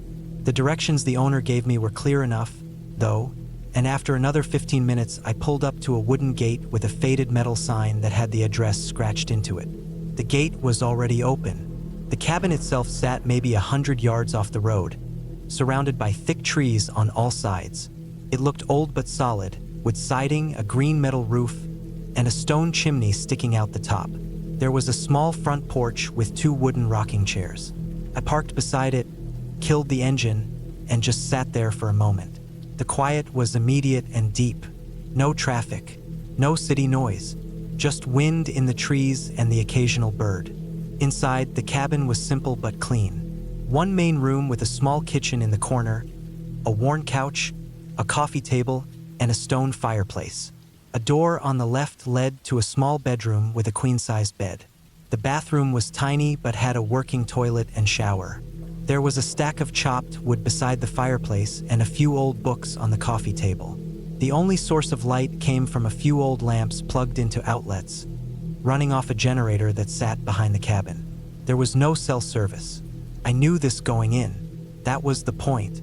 I unpacked, made a quick dinner from a can of soup I'd brought, and sat on the porch with a blanket wrapped around me as the sky darkened. The stars were brighter than I'd seen in years. I didn't even realize how tense I'd been until I sat out there doing nothing. I went to bed early, hoping to sleep in for the first time in months. But I woke up just after midnight to a sharp banging sound. 3 quick knocks, then silence. I sat up in the dark, heart pounding. I listened. Nothing. I figured maybe a branch had fallen or an animal had knocked something over outside. I stayed in bed for a long time just listening, but the sound didn't come back. Eventually, I drifted off again.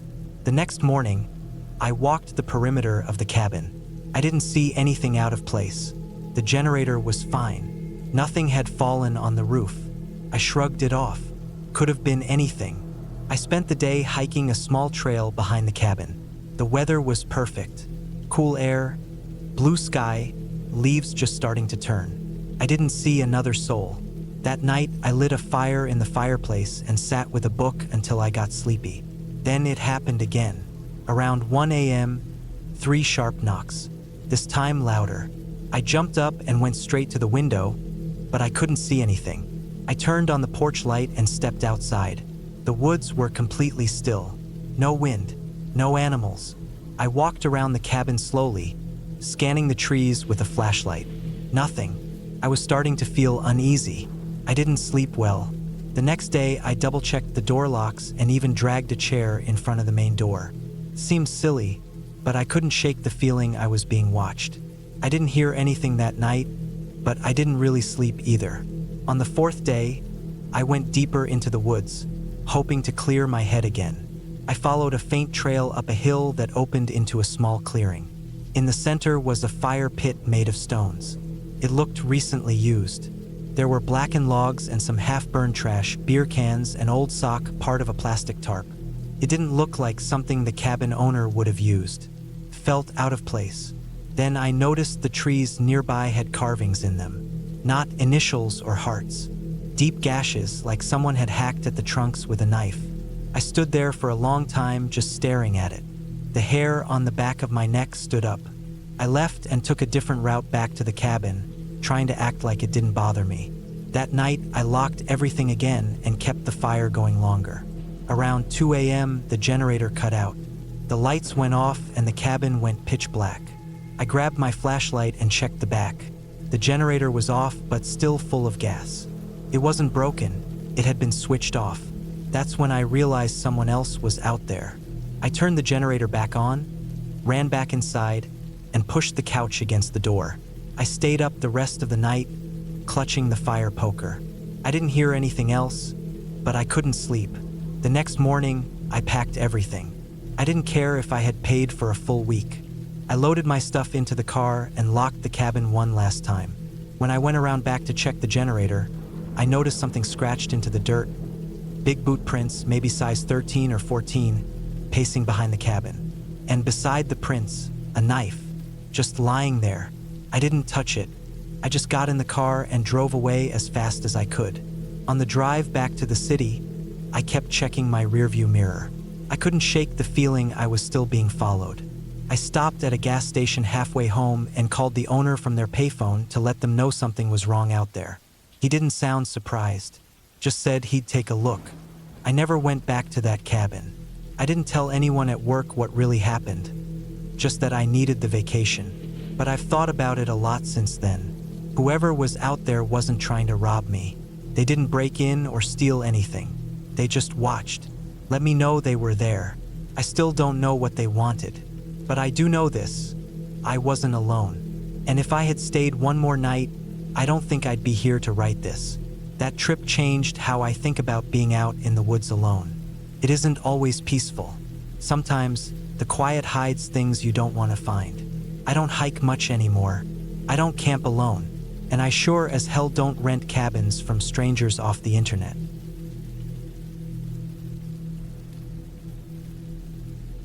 I drove up into the mountains that September with the idea of clearing my head. I had taken some time off work after a long stretch of exhausting hours and too much screen time. I was starting to feel like I was losing track of days, sleeping poorly, barely eating. My doctor told me I needed to disconnect, so I booked a remote cabin I found through a small listing site. It wasn't on any of the big travel platforms, just a single photo, a brief description, and an address buried in the middle of the woods somewhere in western Montana. I arrived mid-afternoon. The road had been narrow and rough for the last hour, mostly gravel with long stretches of potholes and tree limbs. There were no signs, no markers, and no cell reception. I relied on the directions I'd printed out and followed them carefully. I passed a few abandoned-looking homes and rusted-out trucks sitting in tall grass, but no people. When I reached the clearing where the cabin sat, I felt relieved to just turn off the engine. The place was simple. Wooden exterior, old but sturdy. A small porch with a single chair. No driveway, just a patch of flattened dirt where I parked. Inside, there was one main room with a bed, a wood stove, a tiny kitchenette, and a narrow door that led to a bathroom. The windows were small and dusty. No curtains. The air inside smelled like pine and ash. The water came from a tank outside and had to be used sparingly. There was no electricity, just a few battery-powered lanterns. No Wi-Fi, no signal, no TV. It was what I had asked for. Something quiet, something simple. The first night was uneventful. I made some canned soup on the small propane burner and read an old paperback I brought. The silence was thick and complete. No cars, no voices. Just wind in the trees and an occasional creak from the wood stove. I slept early and woke up after sunrise, feeling better than I had in weeks. The second day, I hiked around the area, following a deer trail that curved behind the cabin and up toward a ridge. The forest was dense, mostly pine and spruce, and the ground was covered in dry needles. I didn't see any other people or signs of anyone else nearby. No trash, no footprints, nothing. Just trees and rocks and silence. I stayed out most of the day and returned when the sun started to dip low.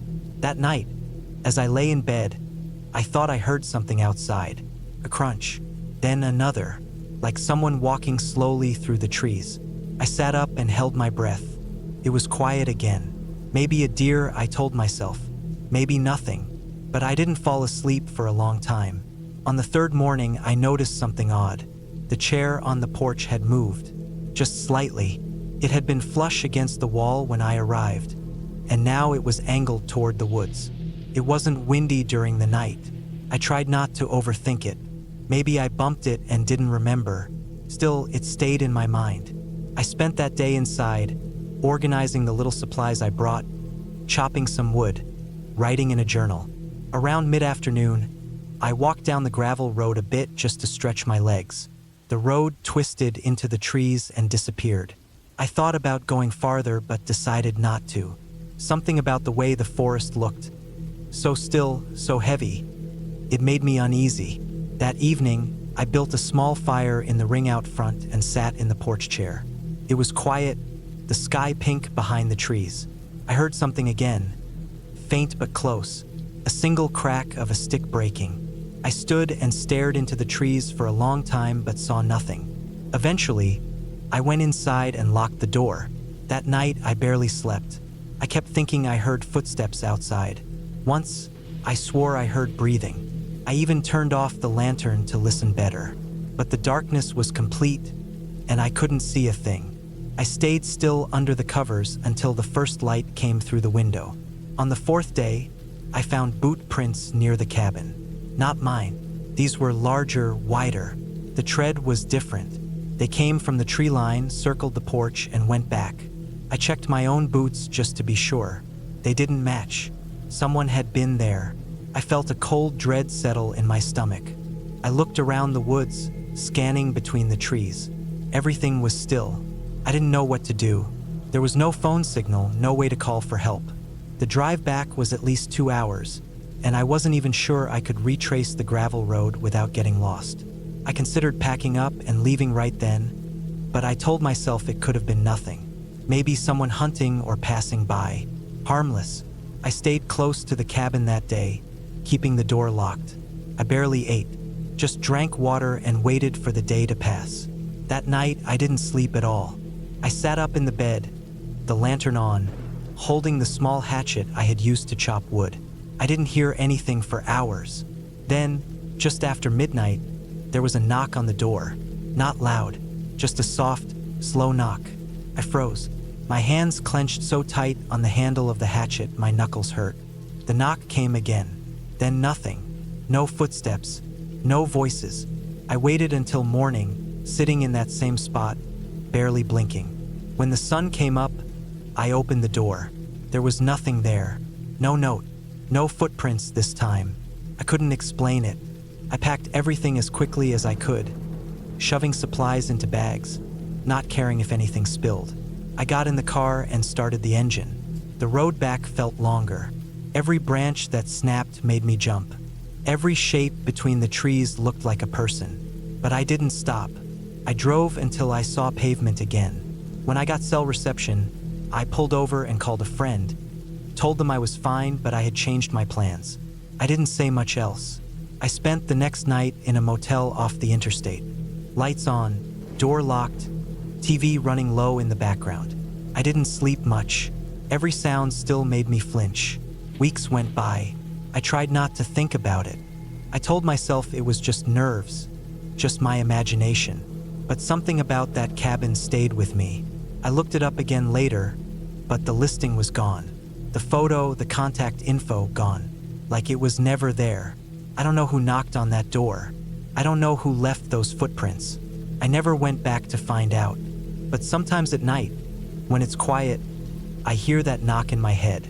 Soft, slow, just like before.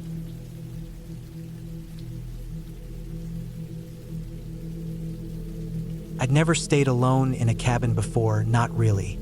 Not way out in the woods like this.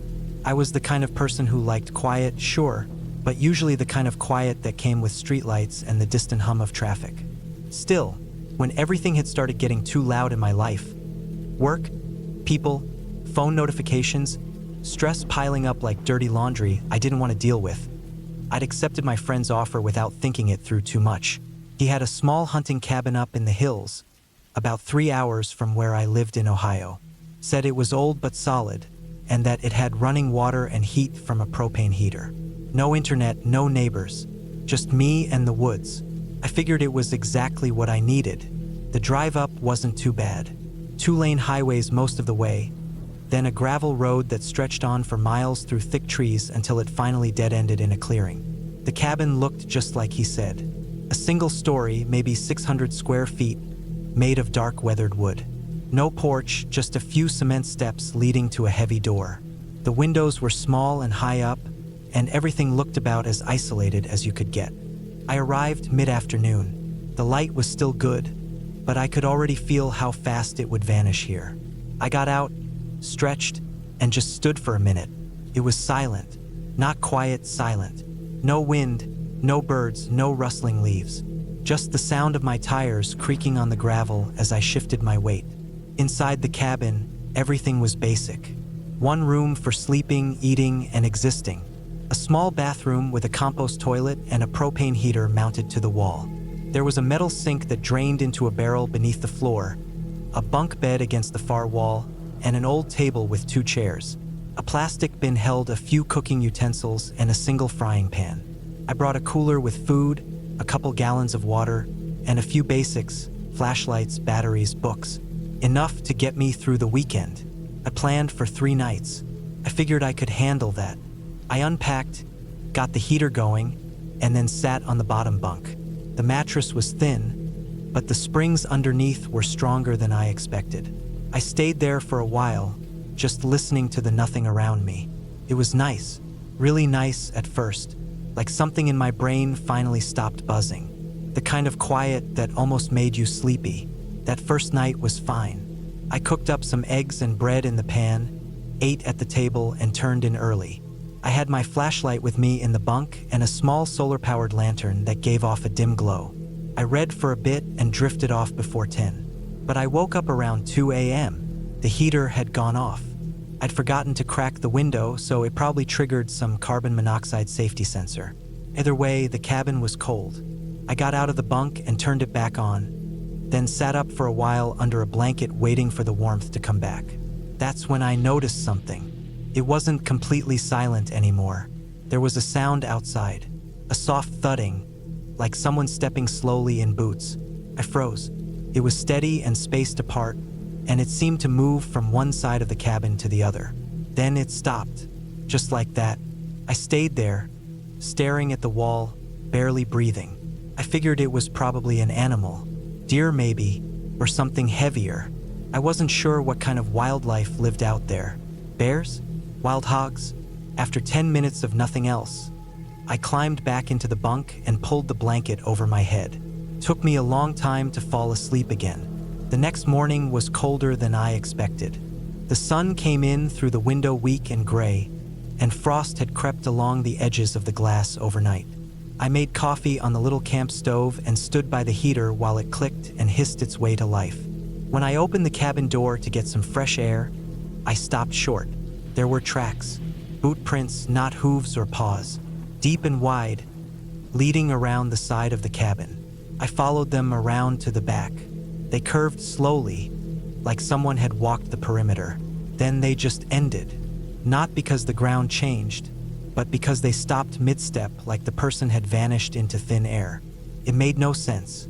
I stared at them for a long time, not wanting to admit what I was looking at. I tried to make myself believe they were mine, but they weren't. They were bigger and spaced out in a way that didn't match how I'd moved the day before. I hadn't gone around the back, not once. Still, I told myself it was nothing. Probably old prints from a hunter or a surveyor, maybe a park ranger. That didn't explain why they looked so fresh or why they ended like that, but I needed to move past it. I went back inside, locked the door, and tried to distract myself by cleaning up and organizing my stuff. I spent most of the day reading, pacing, and eating in silence. That night, I kept the lantern on when I went to bed.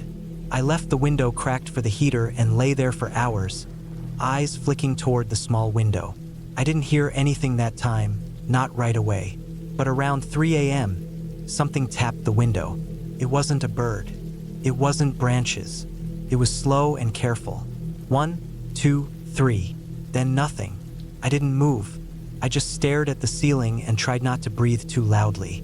My flashlight was under the blanket with me, but I didn't turn it on. After a few minutes, I heard crunching on the gravel. Footsteps again. Slow, deliberate, and close. I stayed completely still until dawn.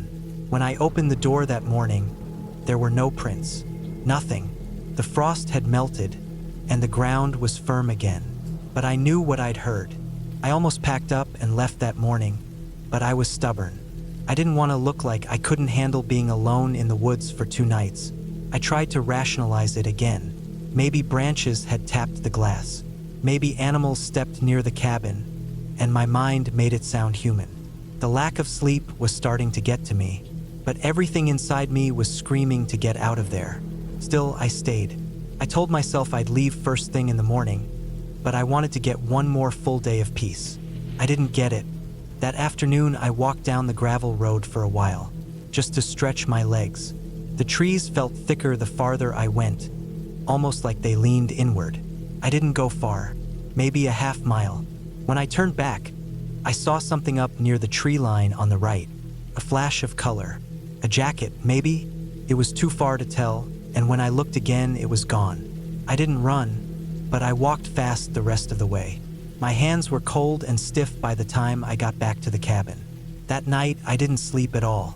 I sat on the bottom bunk with my flashlight in one hand and a kitchen knife in the other. I didn't care if it sounded ridiculous. I was scared. Not panicked, not hysterical. Just cold, clear fear. I heard movement again sometime around midnight. This time it was behind the cabin. I could hear it clearly because the heater had shut off again. Something brushed against the wall. A sliding sound like fingertips running across the boards. Then nothing. I didn't move. I stayed like that until light started creeping through the window. As soon as I could see clearly, I threw everything into my backpack and cooler and hauled it all to the car in 2 trips. I didn't even bother with the dishes. I just needed to leave. When I started the car, the dashboard flickered for a second before the engine kicked in. I didn't wait to wonder what that meant. I backed out and got onto the gravel road as fast as I could without fishtailing. Every tree I passed felt like it was hiding something. Every open patch looked like someone might be standing there. I didn't relax until I was halfway down the highway, with power lines in view and radio stations coming through clearly again. That night, back in my apartment, I slept with every light on. I didn't go to work the next day. I didn't answer my phone. I just sat on the couch and thought about everything. I kept trying to make it make sense. There had to be a logical reason for it. People lived in the woods all the time, but I knew what I felt. I wasn't alone out there. Someone else was around, watching, waiting. Weeks passed before I brought it up to my friend. I didn't tell him everything, just said the place made me uncomfortable. He shrugged and said, yeah, sometimes it did that to people. That was it. I haven't been back since, and I won't. I don't know who was out there with me or why they stayed quiet or why they walked around the cabin like that. But I know this, if I'd stayed one more night, I don't think I'd be writing this now. I don't think I'd have made it out. I've never told anyone else. Not in full. I don't care if it sounds dramatic. I don't care if people think it's just nerves or overthinking. I know the difference between a squirrel on the roof and someone dragging their fingers across wood. I know the sound of a person walking. Next time I need to clear my head, I'll take a hotel room. I'll deal with the noise, the people, the buzzing notifications. Anything but that silence. Anything but those footsteps in the dark.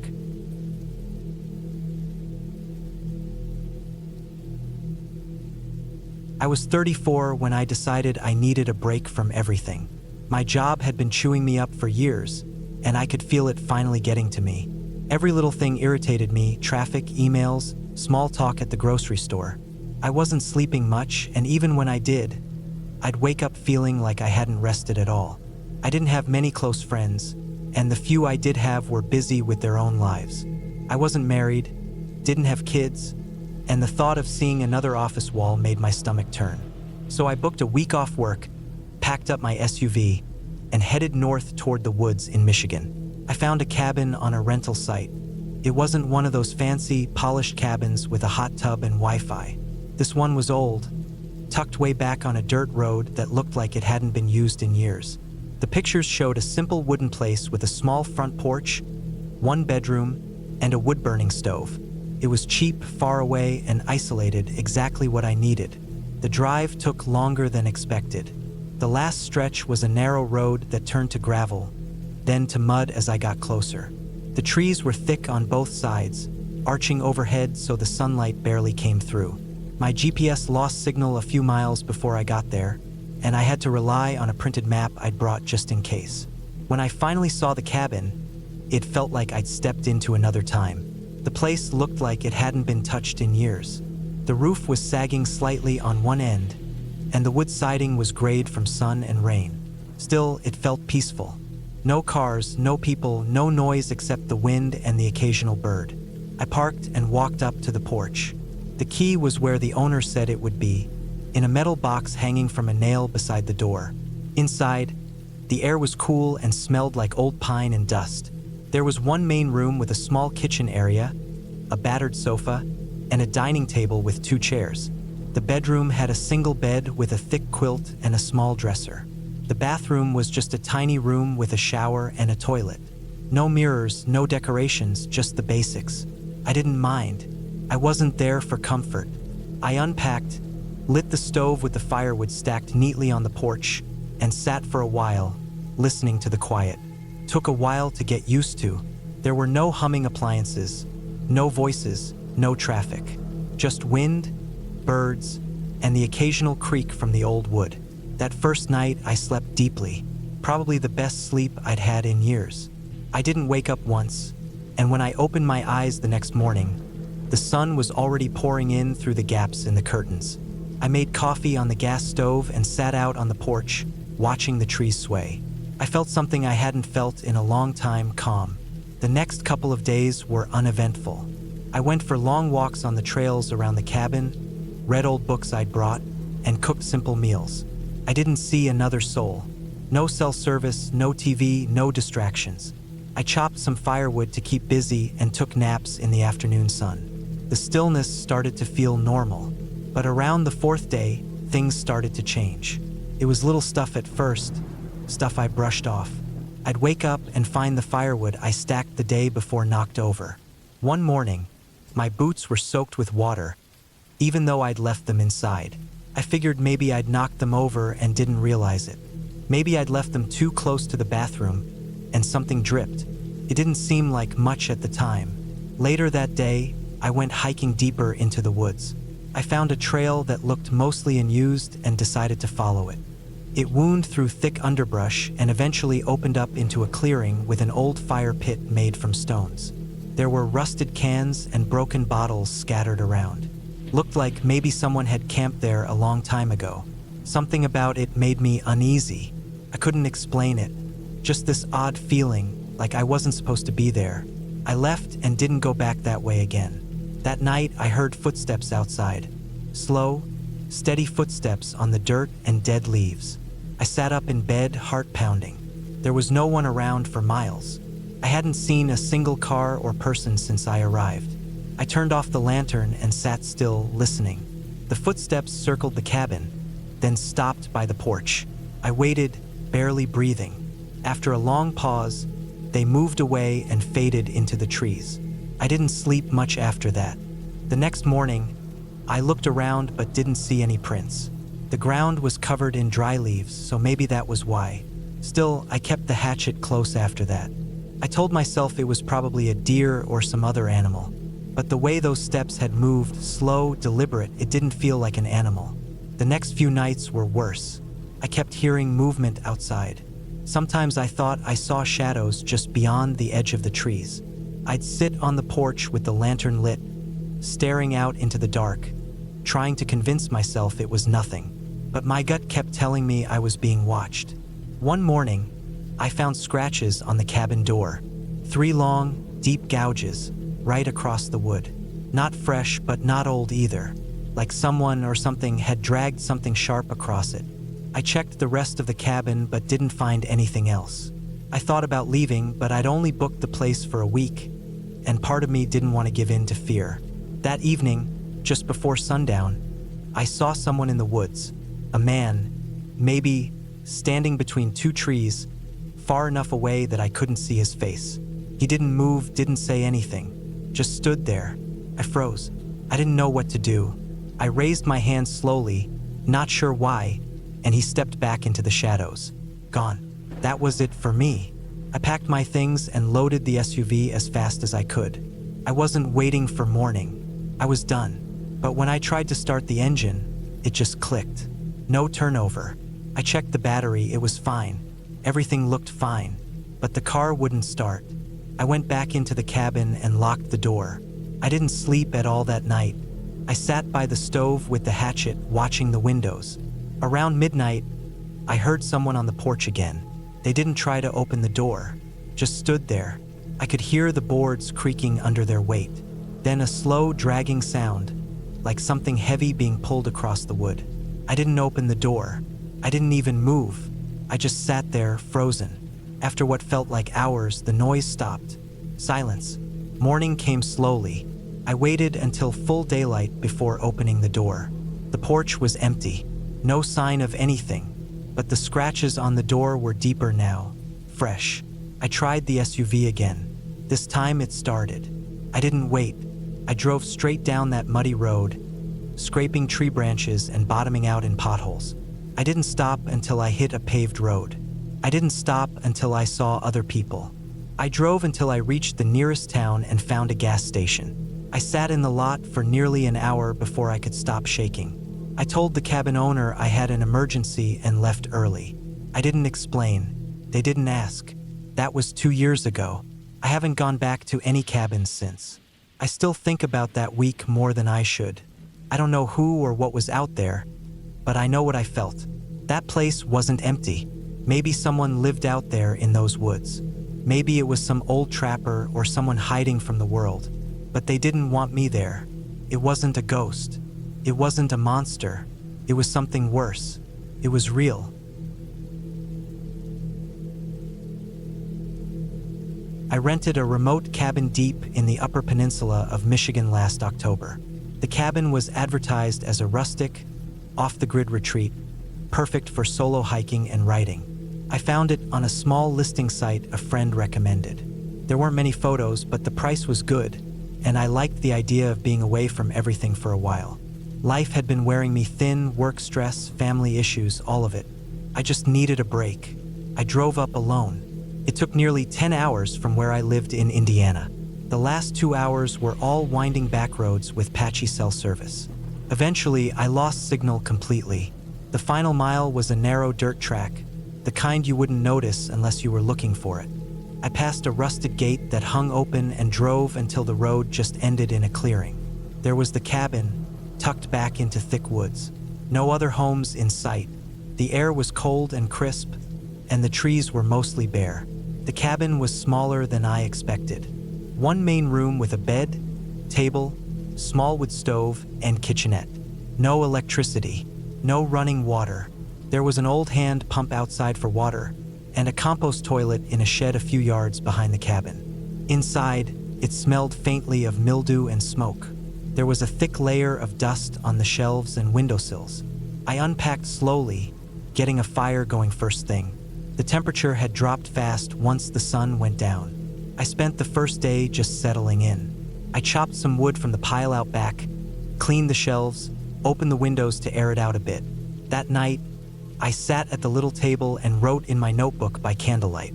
The quiet was heavier than I'd expected. Every small sound, wind brushing the trees, something shifting outside, felt huge. I slept badly. The bed was lumpy, and I kept waking up to little noises. At one point, I thought I heard footsteps in the leaves, but it could have been anything. A deer, a raccoon, who knows? On the second day, I hiked. There were old trails behind the cabin, barely marked. They snaked through the woods and down a steep ridge toward a shallow stream. I followed the water for a while before turning back. The forest felt untouched, wild. I didn't see a single person, not even any recent tracks. It was beautiful but also unsettling, like the woods were holding their breath. When I got back to the cabin, the front door was cracked open. I was sure I had closed it. I told myself I hadn't latched it properly. Maybe the wind pushed it open. Inside, nothing looked out of place. Still, I felt uneasy. That night, I double-checked the door and even dragged a chair in front of it before bed. The wind picked up. Around midnight, something knocked against the cabin wall. I sat up fast. Then it happened again, 2 dull thuds low to the ground. I listened hard, but whatever it was didn't make another sound. I didn't sleep after that. I just lay there, staring at the dark ceiling, counting heartbeats. By the third day, I was tired. I didn't go far, just wandered the trails near the cabin. I kept glancing over my shoulder. Every sound made me twitch. Something didn't feel right. I started noticing little things. Twigs snapped in patterns that didn't seem natural, faint impressions in the dirt near the outhouse. Once, I found a shredded scrap of flannel caught on a branch. I hadn't worn anything like that.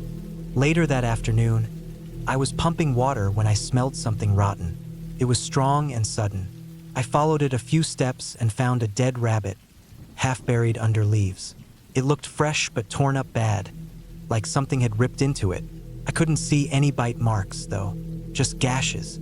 I covered it back up and went inside. I didn't feel like writing. That evening, I skipped dinner. I just sat by the fire, staring into the flames. It felt like the trees were closer somehow, like they were pressing in. I heard something outside, slow footsteps circling the cabin. They stopped, then started again. I didn't move. I just waited, heart racing. It went quiet eventually. I stayed up all night. In the morning, I found tracks around the cabin. Bare footprints in the dirt, wide and long, definitely human. No shoes. I took pictures with my phone, though it was still on airplane mode. I didn't know what to do. There was no signal. The road was miles back. I considered leaving, but part of me didn't want to run from something that might have just been in my head. I convinced myself it could have been a hiker. That night, the knocking came again. Then the doorknob jiggled. I held my breath, crouched by the bed, the fire almost out. The jiggling stopped. I couldn't see anyone through the window. I didn't sleep.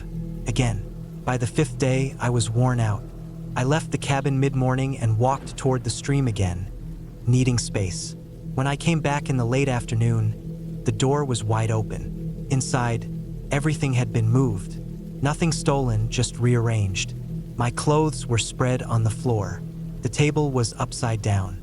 My sleeping bag had been dragged halfway off the bed. The worst part, on the inside of the front door, someone had carved a small X with something sharp. I packed up. I didn't care that it was late. I shoved everything into my backpack, grabbed my flashlight, and started walking. I couldn't risk taking the car down the rough path at night.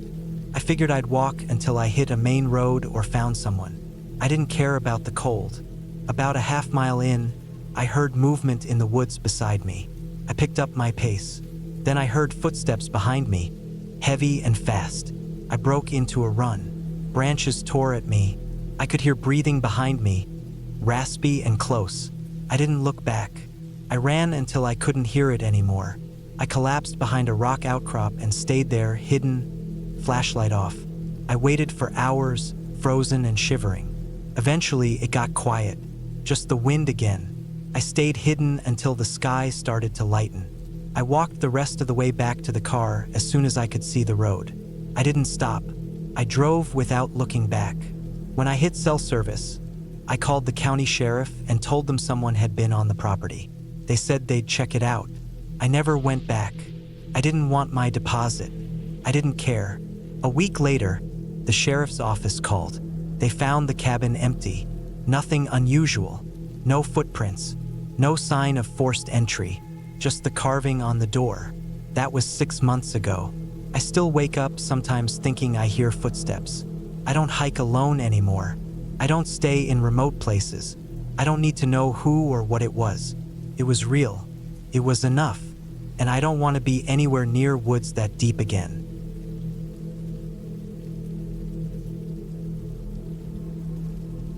I was 34 years old when I decided to spend a week alone in a remote cabin deep in the mountains of northern Montana.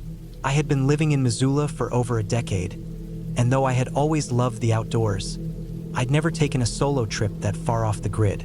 My job had me worn down, and after a rough breakup, I just needed to clear my head. So I rented a cabin that was advertised as completely secluded. No neighbors for miles, no cell service, and the only way in or out was by a rough dirt road that wound through dense forest and steep hills. That was exactly what I wanted. The drive out took about 4 hours, most of it on normal roads, but the last hour was on a narrow trail that felt like it hadn't been maintained in years. My old Tacoma handled it all right, though I had to take it slow to avoid bottoming out on the rocks or slipping into a ditch. The trees got thicker the deeper I went, and I saw fewer signs of human activity. There were no other vehicles, no homes, no fences. It was just forest. When I finally saw the clearing, I almost missed it. The cabin sat just inside a grove of tall pines, barely visible from the road. It was small, made of dark, weathered wood with a rusted tin roof. There was a wraparound porch, a stacked pile of firewood, and an old metal water pump sticking out of the ground near the front steps. Inside, the cabin was cleaner than I expected. There was a single bed with a heavy wool blanket, a small table and 2 chairs, a wood-burning stove, and shelves stocked with canned food, lanterns, matches, and basic cookware. There was no electricity or running water, which I knew ahead of time. A composting toilet was set up in a little outhouse down a short path out back. I spent the first couple of hours unloading my supplies, checking the cabin, and getting familiar with the area. It was quiet in a way I wasn't used to. Not just the absence of traffic or people, but no hum of appliances or distant sounds of life. Just wind in the trees and the occasional call of a bird. The first 2 days were peaceful. I spent my time reading, hiking, and chopping firewood. I kept a small fire going most of the day to keep the cabin warm. At night, I'd listen to the wind whistle through the trees and try to fall asleep under the heavy silence.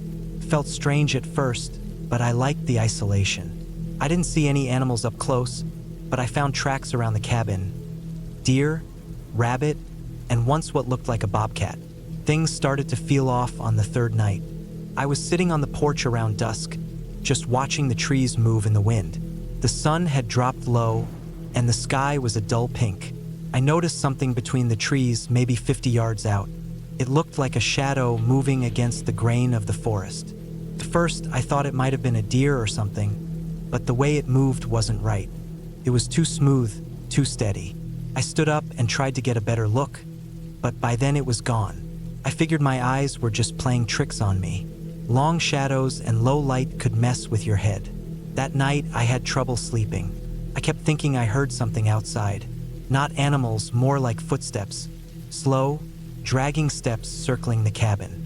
I got out of bed once and looked through the front window, but I couldn't see anything. I didn't have a flashlight strong enough to reach far into the trees, so I lit a lantern and walked to the porch.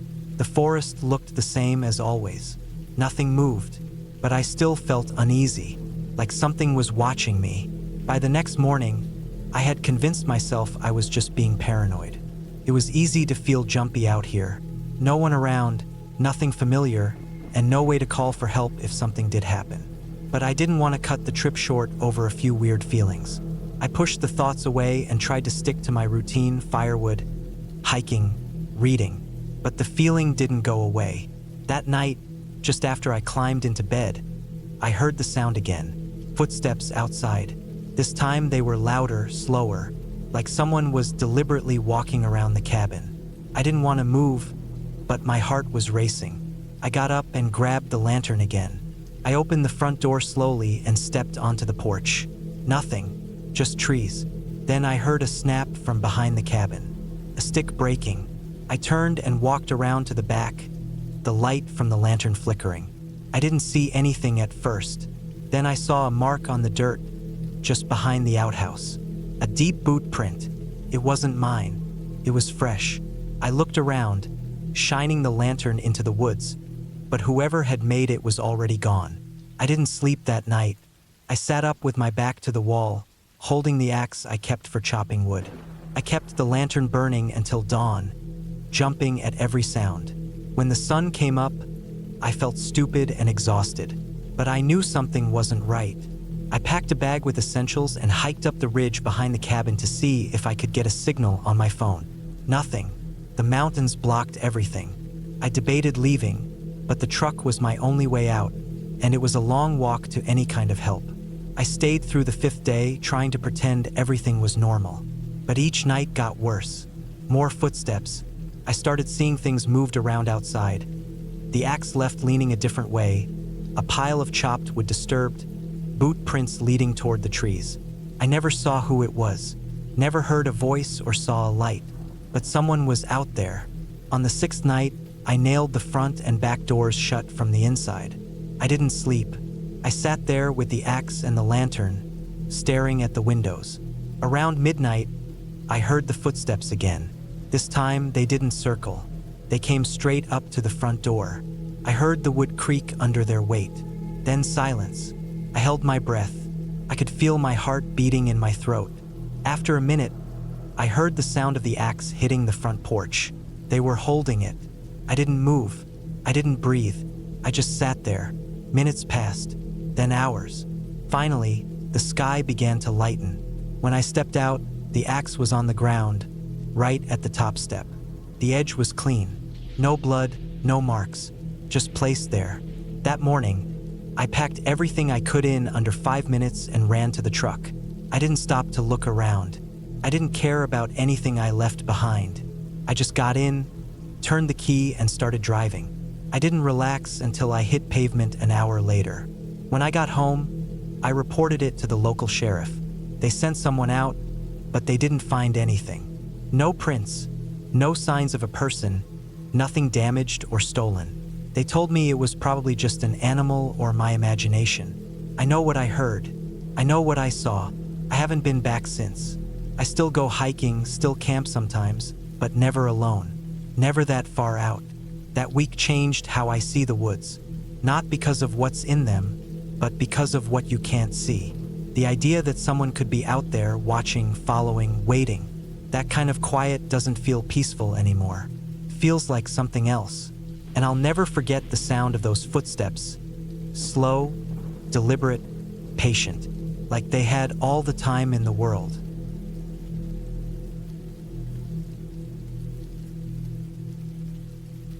I was 33 when I decided to take a week off from work and stay in a small cabin in northern Wisconsin. I lived in Milwaukee, and the city noise had been getting to me.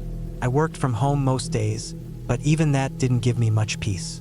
My apartment overlooked a busy intersection. I'd hear sirens every night and yelling from people on the street below. I needed quiet. I needed somewhere far away from cars and people and blinking lights. I booked the cabin online. It was old, one of those wooden types with a small front porch and a tin roof. It sat on a plot of land surrounded by trees. No neighbors within a few hundred yards. The photos showed a fire pit, a wooden bench out front, and a short dirt driveway that curved off a narrow country road. I picked early October. I thought the changing leaves would be a good backdrop. I packed simple food, my laptop just in case, and some books I'd been meaning to finish. I didn't plan to go anywhere once I got there. The drive took 5 hours. The closer I got, the more remote the area felt. No gas stations for miles, and the trees started closing in on both sides of the road. The cabin was even more isolated than I expected. The gravel drive was rough. My car's tires crunched over it, kicking up dust. I passed an old mailbox with the numbers barely visible. Then I saw it, the cabin tucked into the woods like it was part of them. It looked a little smaller than I imagined, and older too. The wood was darkened from years of rain and sun. The roof had patches of rust. The windows were small and had green trim that was peeling. But it was quiet. I turned off the engine and got out. All I could hear were the leaves rustling and a few birds. The air was cool, smelled like dirt and pine. Inside was simple. A narrow kitchen to the left, a small table, a couch with sagging cushions, and a fireplace that looked like it hadn't been used in years. The bedroom had a low ceiling and a twin bed with a thin mattress. The bathroom was basic but clean. There was electricity but no TV, no internet. I liked that. I unloaded my stuff and walked around the place. Behind the cabin, the woods stretched far. I couldn't see through them. There were no trails I could see, no signs anyone had been through recently. It felt like I was the only person for miles. The first night was uneventful. I cooked a can of soup, read for a while, then went to bed early. The quiet was deeper than anything I was used to. No sirens, no traffic. Just the creaking of old wood and the occasional hoot of an owl. It took me a while to fall asleep because of how quiet it was. The next day, I woke up just after sunrise. Light came in through the window above the bed. I made coffee, sat on the porch, and watched a squirrel dig through some leaves. It was peaceful. I didn't check my phone. I didn't want to. The hours passed slowly, and I liked that. Around noon, I decided to explore the woods a bit. I didn't go far, maybe a few hundred feet in. The trees were thick, and the ground was covered in fallen leaves. I found a few animal tracks, probably deer. The silence was almost too much at times. Every twig I stepped on felt loud. I didn't see anyone. No other houses. No signs of other people. Just thick woods and the sound of my own breathing. That night, I went to bed earlier. It was getting colder, so I used the small space heater in the bedroom. Around 2 a.m., I woke up to a sound. It wasn't loud, more like a soft thump. I stayed still, listening. Nothing after that. Just the heater clicking now and then. I told myself it was the cabin settling. I went back to sleep. The next morning, I found small marks on the front porch. They looked like scuff marks, like someone dragged something or walked across with boots. I hadn't been out there since the day before. There were no tracks leading up to them in the dirt or gravel, just the marks on the wood. I tried not to overthink it. Maybe an animal. By the third night, I started to feel uneasy. Not scared exactly, but something was off. I kept hearing faint sounds, twigs snapping, a low rustling. Every time I looked out the window, I saw nothing, just the trees. I didn't sleep well that night. I kept waking up, feeling like something was different each time. The space heater clicked louder than usual. The wind seemed stronger. I heard one sharp knock, like someone tapping wood, but when I got up to check, nothing was there. On the fourth day, I decided to walk further into the woods. I wanted to see how far they went. I left late in the morning with a water bottle and my phone in my pocket. I followed what looked like an old path, just a break in the trees where the undergrowth wasn't as thick. After about an hour, I found something strange. It was a clearing, not large, but clearly cleared on purpose. In the middle were pieces of wood stacked in a strange pattern. Not a teepee shape, more like two thick logs crossed and smaller ones leaned against them. Around them were small objects, bottles, cans, some rusty tools. It looked like it had been there a long time, but it wasn't old enough to be ancient. I took a few pictures with my phone, then turned back. I didn't want to stay long. That night, something changed. Around midnight, I heard footsteps. Not animals, these were slow, heavy, careful. I sat up in bed and listened. They were outside, circling the cabin. I didn't move. I didn't turn on a light. My heart was pounding. I heard them stop by the front porch, then silence. I waited, not sure what to do. I didn't have a gun. My phone had no signal. After maybe 10 minutes, I heard the steps again, but this time they were leaving, fading into the distance. I stayed awake until sunrise. I didn't go outside until mid-morning. I found fresh boot prints in the dirt by the steps. big ones. They led to the side of the cabin, then back into the woods. I couldn't tell how far they went. I thought about leaving that day. I packed some things, but something in me didn't want to give up the last 2 nights of the trip. I also didn't want to drive through the forest at night, so I stayed. That night, I locked every door and window. I turned off all the lights and kept a flashlight next to me. Around 3 a.m., I heard something again. Not footsteps this time, just a faint clicking noise, like metal tapping on wood. Came from the back of the cabin. I stayed in bed, not moving. The sound stopped after a minute, then silence again. In the morning, I found small scratches on the back door. Not claw marks, straight like made by a knife or a tool. I didn't touch them. I was ready to leave. I packed everything, locked the place up, and drove out. I didn't stop until I reached the highway.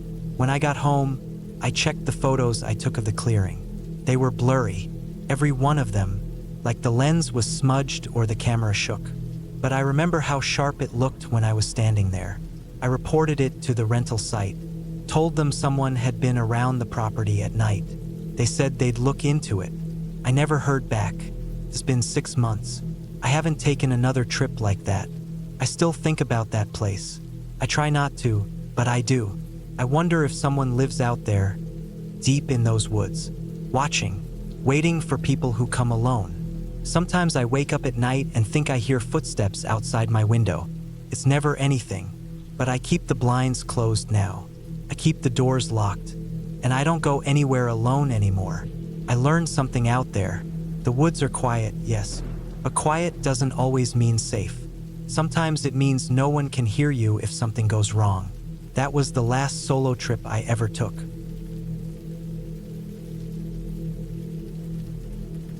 The decision to rent a cabin in the middle of nowhere in rural Michigan seemed like a good idea at the time. I was 27 years old, had been working non-stop for months, and needed a break. My best friend Sarah, who I had known since high school, had been urging me to take time off. She even found the cabin on one of those vacation rental sites. The price was reasonable, and the description sounded peaceful. Far away from city noise, surrounded by dense forests, and close to a small lake. The cabin was an older place, but well-maintained, they said, with rustic charm. It was supposed to be the perfect getaway. I drove there alone, leaving behind the clutter of daily life.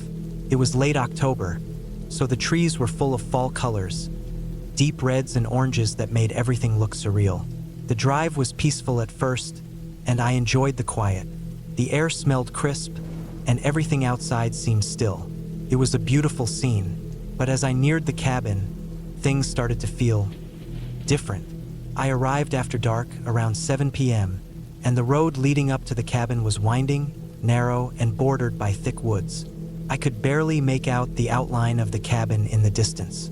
It had a large porch, a couple of windows glowing with warm yellow light, and a rustic stone chimney that sent a faint wisp of smoke into the night sky. The place looked welcoming in the dim light, though a strange feeling started to creep into the back of my mind. The key was hidden in a small lockbox by the front door, just as the owner had instructed.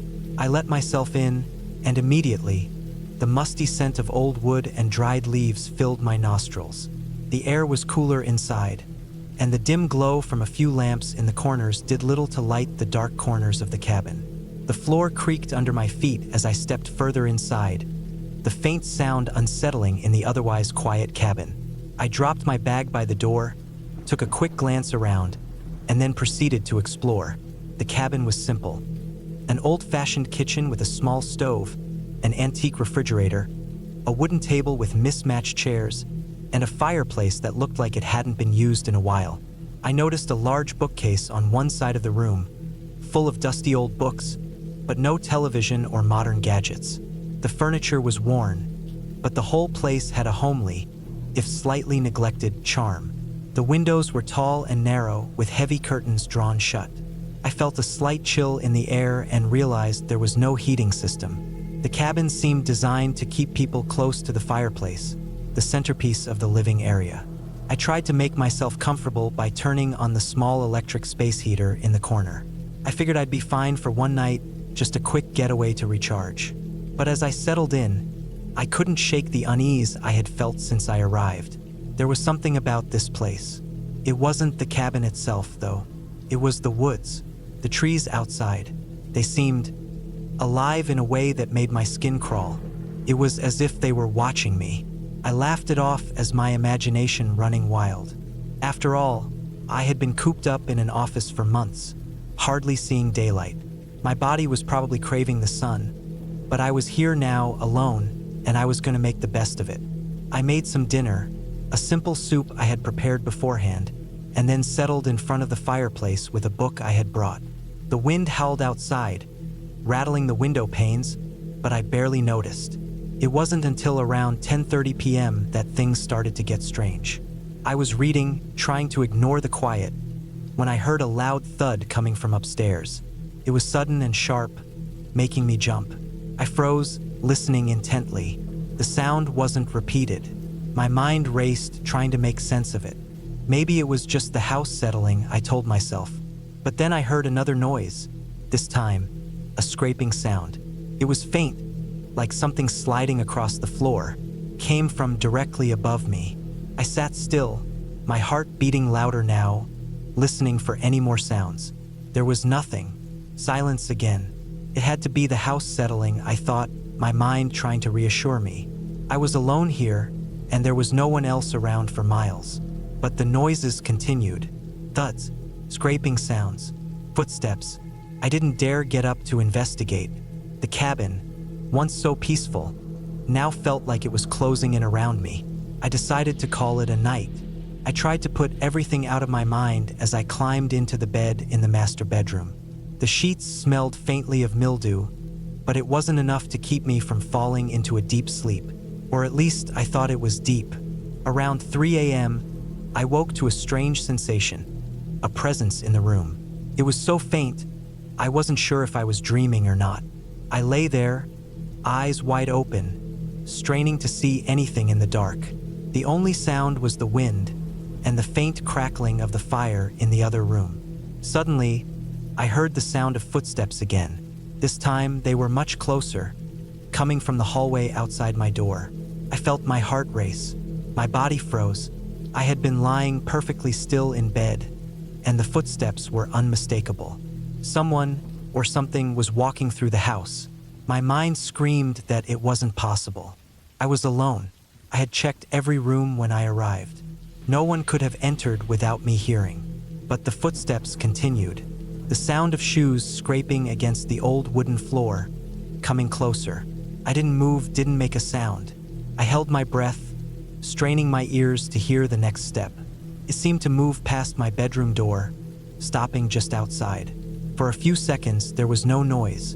I could hear my heartbeat in my ears, too loud in the stillness. Then came the scraping again. It was like someone was dragging something heavy across the floor. It was muffled but unmistakable. This time, the sound moved back toward the stairs. I didn't know what to do. I couldn't bring myself to open the door and investigate. I lay there, paralyzed with fear, listening to every creak of the house. The sounds stopped eventually, and the silence that followed felt even more oppressive than before. The rest of the night was filled with restless sleep and terrifying dreams. I woke up to the pale light of morning spilling through the curtains. The house was quiet. The strange noises were gone, but the feeling of being watched lingered.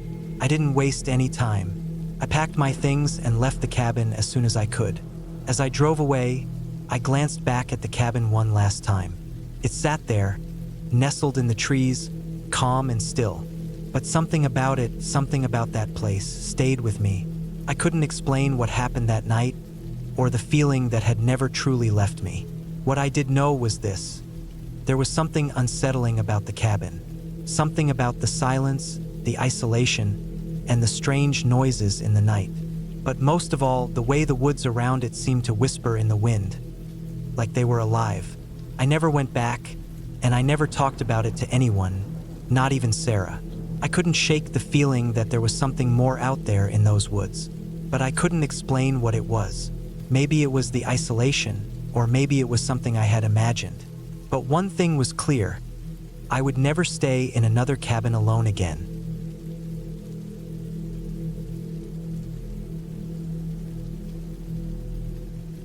It was late September when I decided to take a break from everything. I'd been living in the city for years, working long hours, never getting real sleep, just always trying to keep up with bills and obligations. My head hurt all the time, I barely ate right, and even weekends didn't feel like breaks anymore. So when I found a listing for a cheap cabin up north in Minnesota, near the Canadian border, I booked it without thinking twice. It was isolated, surrounded by woods, with no neighbors for miles. It had no internet and barely any cell service. That sounded perfect. The drive was long, almost 11 hours from where I lived in Chicago. The last couple of hours took me off the highway and onto narrow county roads, some unpaved. The air changed the farther I got from the city. Cleaner, cooler, almost sweet. The trees were already changing colors, deep oranges and reds mixed in with tall, dark pines. It was quiet in a way that made my ears ring at first. I got there late in the afternoon, and the cabin was even smaller than I expected. Just one room with a kitchen against the wall, a bed in the corner, a little wood stove, and a table. No TV, no clocks, no mirrors. Just old wooden floorboards and the smell of dry pine. There was an outhouse out back and a pump for water.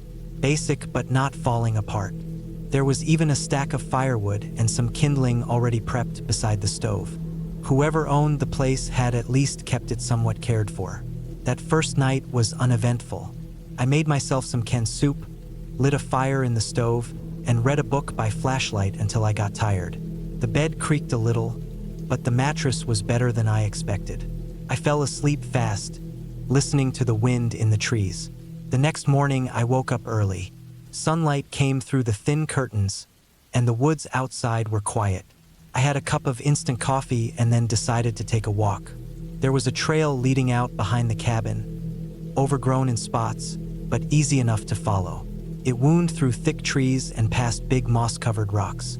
Squirrels ran across the path, and I even saw a few deer farther off in the brush. The deeper I went, the quieter it got. The only sounds were wind and leaves. I didn't bring my phone because I didn't expect service, but I should have brought a watch. I had no idea how long I was out. When I turned around to head back, the sun was higher, but I couldn't tell how far I'd gone. I thought I was retracing my steps, but after a while, I noticed things looked different. Trees looked unfamiliar. I passed a downed log I was sure I hadn't seen before. I started to sweat, even though it was cool outside. I kept walking. Eventually, I found a small stream and followed it downhill. It seemed like the best way to find my way back. After maybe another hour, I spotted the roof of the cabin through the trees and nearly collapsed with relief. I hadn't realized how scared I was until I saw it again. Back inside, I stripped off my damp clothes and sat by the stove. I kept telling myself it was just the woods. They all looked the same. I wasn't lost, not really. I was just tired and stressed. I told myself that, but I still kept the flashlight beside the bed that night. The next couple of days were fine. I stuck close to the cabin, read, sat outside, cooked simple meals. My mind felt clearer than it had in months. The tension in my shoulders eased, and I started to sleep deeper. I even stopped checking my phone for a signal. On the fourth day, something strange happened. I woke up before dawn to a loud thump outside. Not like a branch falling or an animal. It was heavy, dull, close. I sat up, heart pounding. I waited, listening. Nothing. Just silence again. I didn't go outside. I stayed in bed until the sun came up. When I did finally go out, I found something odd. A small pile of rocks stacked neatly beside the front steps. 5 smooth stones, balanced on top of each other. I hadn't done that. I didn't even remember seeing stones like that around the cabin. They looked almost like river rocks, smooth and gray. I looked around the clearing but didn't see anything out of place. No tracks, no animals, nothing. I knocked the pile over and went about my day. I told myself it was probably a prank from a previous renter. Maybe they left it there and I just hadn't noticed it. Maybe wind had knocked something off the roof. I brushed it off. That night, I heard the thump again. This time it was later, maybe around midnight.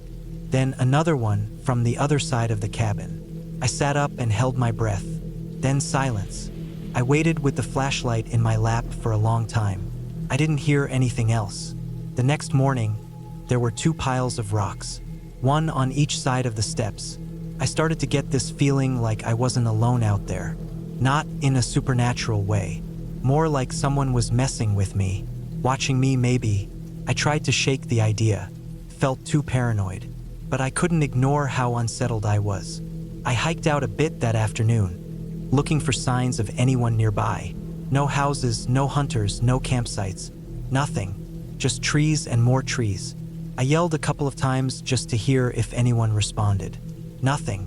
That night, I pushed one of the heavy chairs in front of the door. I didn't sleep well. Every noise outside made me flinch. Branches snapping, wind, maybe even footsteps. I couldn't tell anymore. The next day, I packed up. I told myself it was because I'd had enough quiet, that I was ready to go back to real life. But really, I didn't feel safe anymore. I was supposed to stay a full week, but I couldn't take another night. When I stepped outside that morning, there were 3 rock piles, one on each side of the steps, and one right in the middle of the narrow trail leading to the woods. This time, the stones were different, sharper, darker, almost black. I didn't touch them. I just got in my car and left. The road out was rough, but I didn't stop. I drove until I got to a gas station with cell signal, then pulled over and just sat there for a while. I texted my brother and told him I was heading home early. I didn't explain why. A few weeks later, I got curious and looked up the area where the cabin was. I didn't find anything strange. No crimes, no legends, no missing people. Just old forest land that had been private property for years. I didn't look too deep. I never went back. I didn't write a review. I didn't even save the listing. Sometimes at night, when I hear noises outside my apartment window, I think of those rocks. I picture them stacked outside the door, quiet and perfect. I tell myself it was probably just a trick, a prank by someone, but I still keep my blinds closed at night. I don't go camping anymore. I like walls around me and neighbors nearby. I like noise, and I never leave the door unlocked, even when I'm home. Nothing ever followed me back, and nothing ever happened again. But the quiet up there changed for me. It stopped being peaceful. It started to feel like something watching, something waiting. Maybe it was nothing, but I don't want to find out.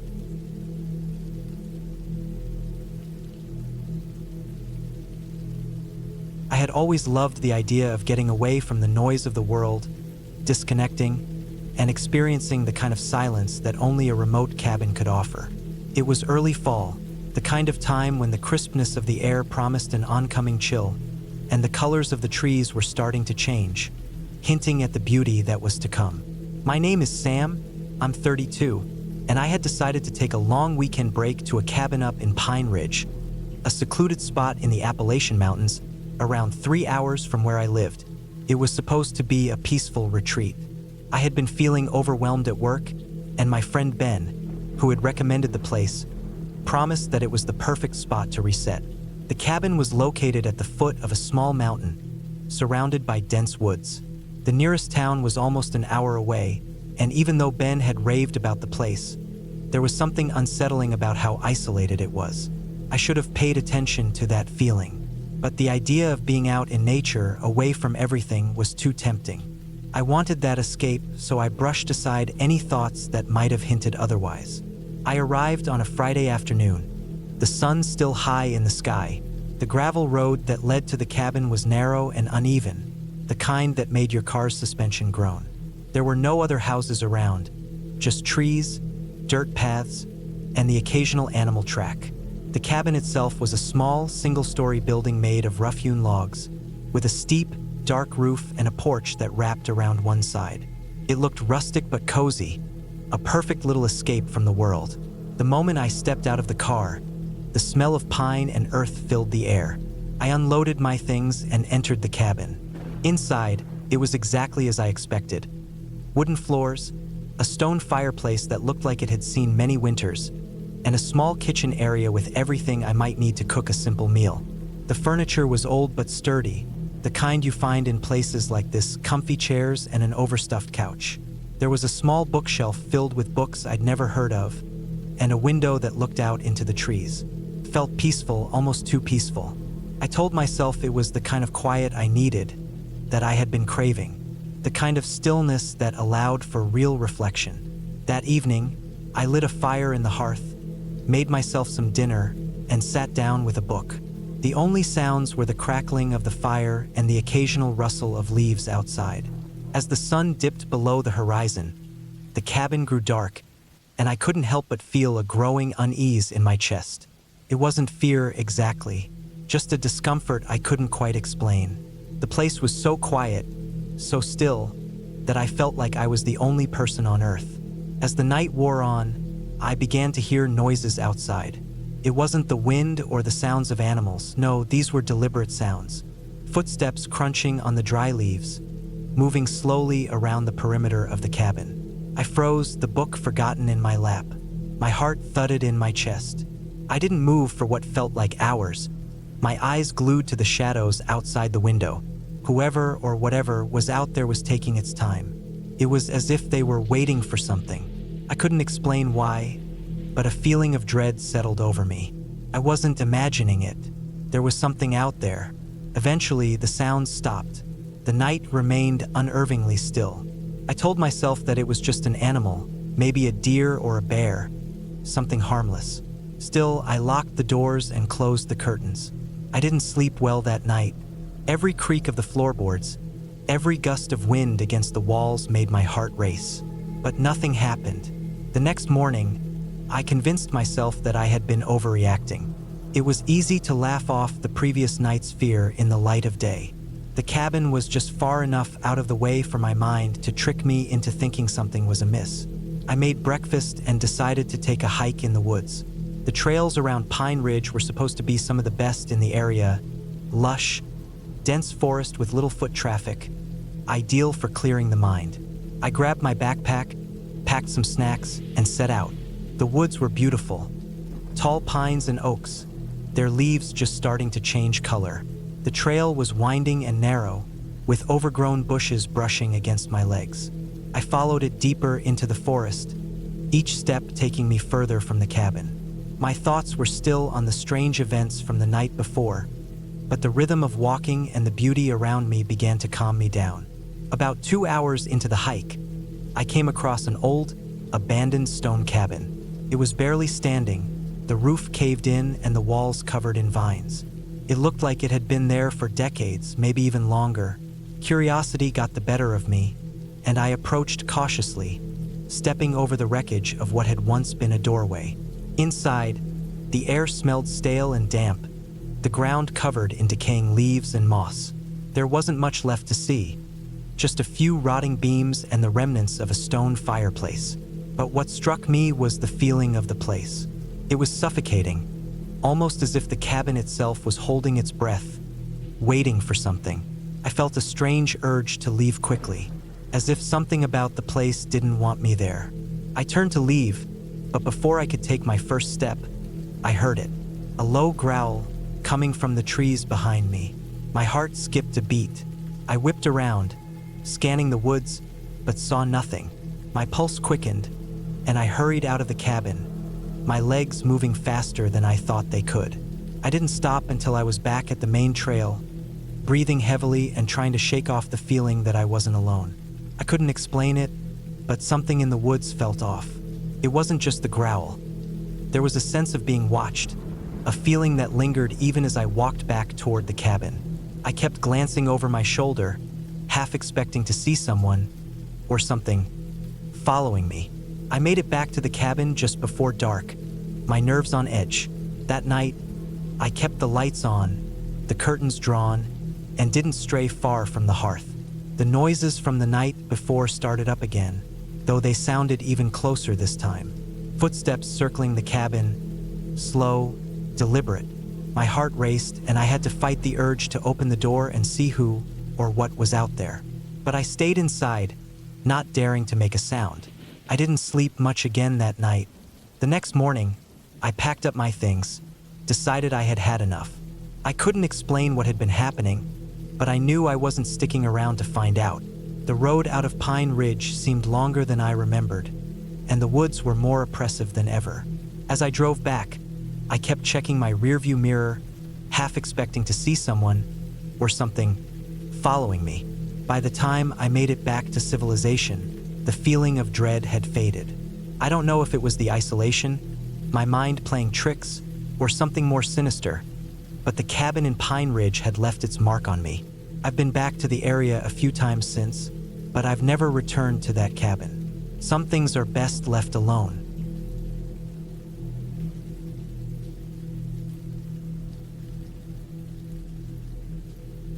I never thought something as simple as a weekend getaway could turn into the most terrifying experience of my life. The plan was straightforward. My friend Jake and I were supposed to meet up with a couple of other friends for a weekend of camping and relaxation. We were in our mid-20s, both tired of the city hustle, and figured a few days in the woods would be the perfect break. But it was a mistake from the start. A mistake I never saw coming. The cabin we rented was located near the edge of the Jefferson National Forest in Virginia. It was a secluded place, one of those cabins you find in the middle of nowhere, away from any real civilization.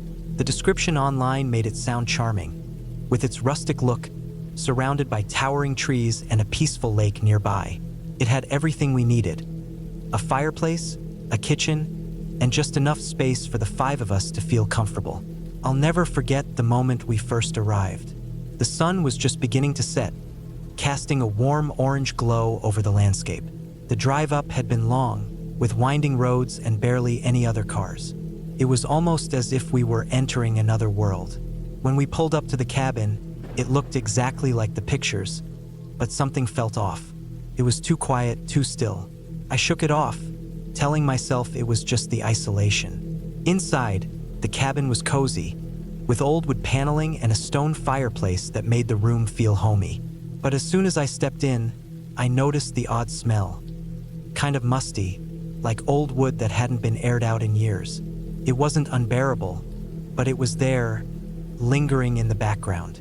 Jake and I carried our bags upstairs to the loft bedroom while the others unpacked downstairs. I didn't think much of it, but in hindsight, it should have been the first red flag. That night, after we'd eaten dinner and cracked open a couple of beers, we settled around the fire. The conversation was light, and we joked about all the things we'd do the next day. But something kept tugging at the back of my mind. I couldn't shake the feeling that we weren't alone. Every time the wind howled outside or the branches scraped against the windows, I felt like someone, or something, was watching us. I tried to push it aside, telling myself it was just the isolation playing tricks on me. After all, the cabin was old, and old houses made all sorts of noises. But then, things started happening. It started with the windows. I remember hearing faint tapping against the glass. It was soft at first, almost like a bug trying to get in, but then it grew louder, more persistent. Jake and I looked at each other, but neither of us said anything. Maybe it was just the wind, or maybe some critter outside. We tried to ignore it, but the tapping kept going, growing in intensity, like someone was trying to get our attention. Finally, Jake stood up and went to the window. There was nothing out there, just the dark forest stretching as far as the eye could see. He shrugged it off, but I could tell something wasn't right. That night, as we went to bed, I couldn't sleep. The strange noises outside continued, branches creaking, something dragging across the ground. I tried to stay calm, telling myself it was just animals, but I couldn't shake the feeling that I was being watched. Every time I closed my eyes, I felt like there was someone standing just outside my window, waiting for me to notice. My heart was racing, my mind spinning with irrational thoughts. I must have drifted off at some point, because when I woke up, it was already morning. The next day, we decided to go hiking. The air was crisp, and the sun was bright. It was supposed to be a day of exploring the woods, but even then, I couldn't shake the unease that had settled over me. Every time we passed a dense cluster of trees or a rocky outcrop, I felt like we were being followed. It wasn't just the usual feeling you get when you're in the woods alone. It was more like a presence, like something was lurking just out of sight, waiting for us to let our guard down. Around noon, we took a break by a stream. I tried to relax, but it was hard. The feeling of being watched was still there. I kept scanning the tree line, half expecting to see someone standing there, watching us. When we finally headed back to the cabin, I noticed something strange. The path that had seemed so familiar in the morning now looked different. The trees were closer together, the brush thicker. It was like the woods had changed in just a few hours, growing darker and more oppressive. I didn't say anything, but I felt a deep knot of anxiety in my stomach. That night, things took a turn for the worse. As we sat around the fire again, I heard soft footsteps on the porch. My head snapped toward the door, my heart thumping in my chest. Did anyone go outside? I asked, trying to keep my voice steady. Jake looked around, confused. No, I didn't hear anything, he said, but I was sure of what I heard. I stood up and walked to the door. When I opened it, there was no one there. No footprints in the dirt, no sign of anyone. Just the empty, quiet darkness. I tried to brush it off, but I couldn't shake the feeling that something was wrong. That night, I barely slept. Every creak of the house, every rustle outside, had my heart racing. At some point, I must have dozed off, but I woke up to the sound of a door slamming. It was so loud, it shook the walls. I jumped out of bed, heart pounding in my chest. I couldn't find anyone else awake. They were all still asleep, unaware of the noise. I checked every door and window, but everything was locked. There was nothing, no sign of anything unusual, but it didn't stop. Over the next few hours, the noises grew louder. I heard footsteps outside, and then the sound of something scratching at the walls. The windows began to fog up from the inside, as if someone was breathing against them. I tried to call out, but my voice was caught in my throat.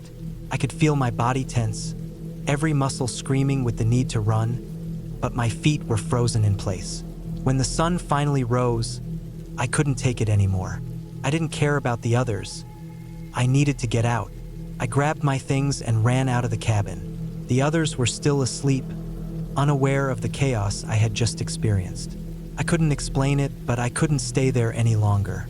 I didn't look back. The forest seemed to close in around me, the path I'd walked just days ago now unfamiliar, like it had been reshaped by something unseen. I ran for what felt like hours, finally stumbling out onto the main road where I managed to flag down a car. When I returned home, I never spoke to Jake or the others about what happened.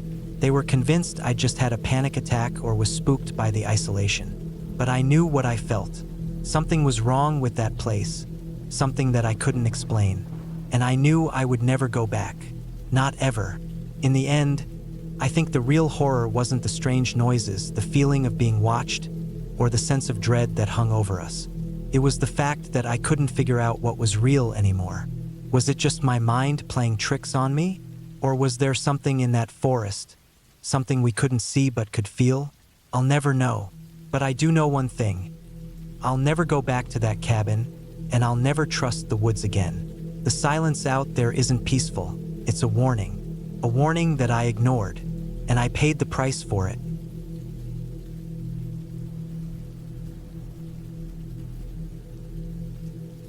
It was early October when I found myself heading into the mountains of northern Idaho for what was supposed to be a peaceful weekend getaway. I was 28, and I hadn't been able to take much time off in the past few years. So when I got the opportunity to rent a small, secluded cabin for the weekend, I jumped at the chance. The place was called Pineview Cabin, a small, rustic property nestled in the woods near a small town called Riverside. I had planned the trip for months. Quiet solitude, a chance to clear my mind. I was worn out from the endless grind of work and city life. Pineview Cabin was the perfect escape, or so I thought. The drive out there was beautiful at first, with the leaves turning orange and yellow, creating a vibrant landscape along the winding mountain roads. The air felt crisp and fresh, and I opened the windows to let the cool breeze flow in. It was the kind of day you imagine when you think of a perfect autumn weekend in the mountains. It felt like I was heading to a place far away from the stress and noise of my daily life. I was looking forward to nothing more than a few days of peace. The roads gradually became less paved as I got deeper into the mountains. The GPS on my phone was showing me that the cabin was still a good half hour away, but I wasn't concerned. The isolation was exactly what I wanted.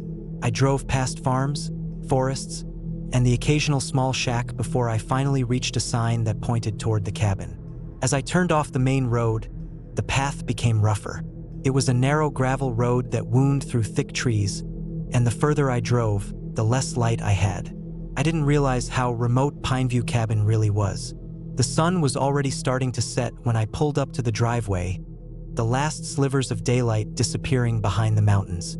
The cabin was small, a one-story wooden structure with a steep roof. It looked like something out of an old postcard, simple and unassuming. The porch was empty except for a single rocking chair, and the front door was painted a faded green. It was exactly the kind of cabin I imagined when I thought about escaping to the wilderness. I grabbed my duffel bag from the back seat and walked up the steps, noticing the slight creak of the wooden floorboards beneath my feet. The door opened with a bit of resistance, and I stepped inside. The cabin was just as rustic as I had expected, but it was cozy. A stone fireplace sat in the middle of the living room, and the wooden beams on the ceiling added a nice touch to the overall charm of the place. There was a small kitchen off to the side, complete with a stove, a sink, and a tiny fridge.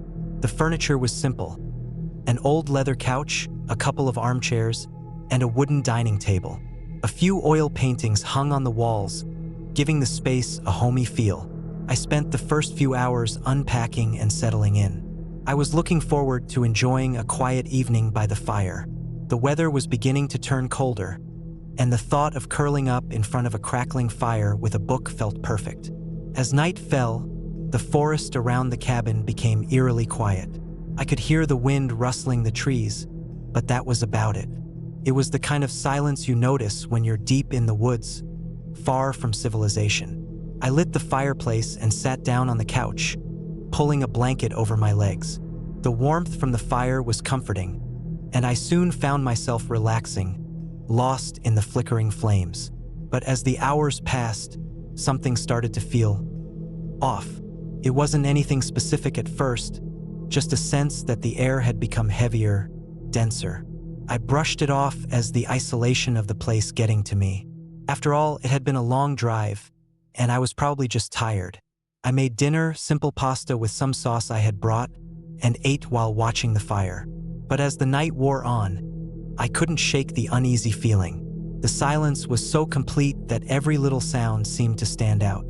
I could hear the crackling of the fire, the occasional pop of burning wood, and outside, the occasional rustle of leaves or a branch snapping. It was when I went to bed that things really started to get strange. The bedroom was small, with a simple bed covered in a thick woolen blanket. There was a window next to the bed, and I left it cracked open just a little, hoping to let in the cool night air.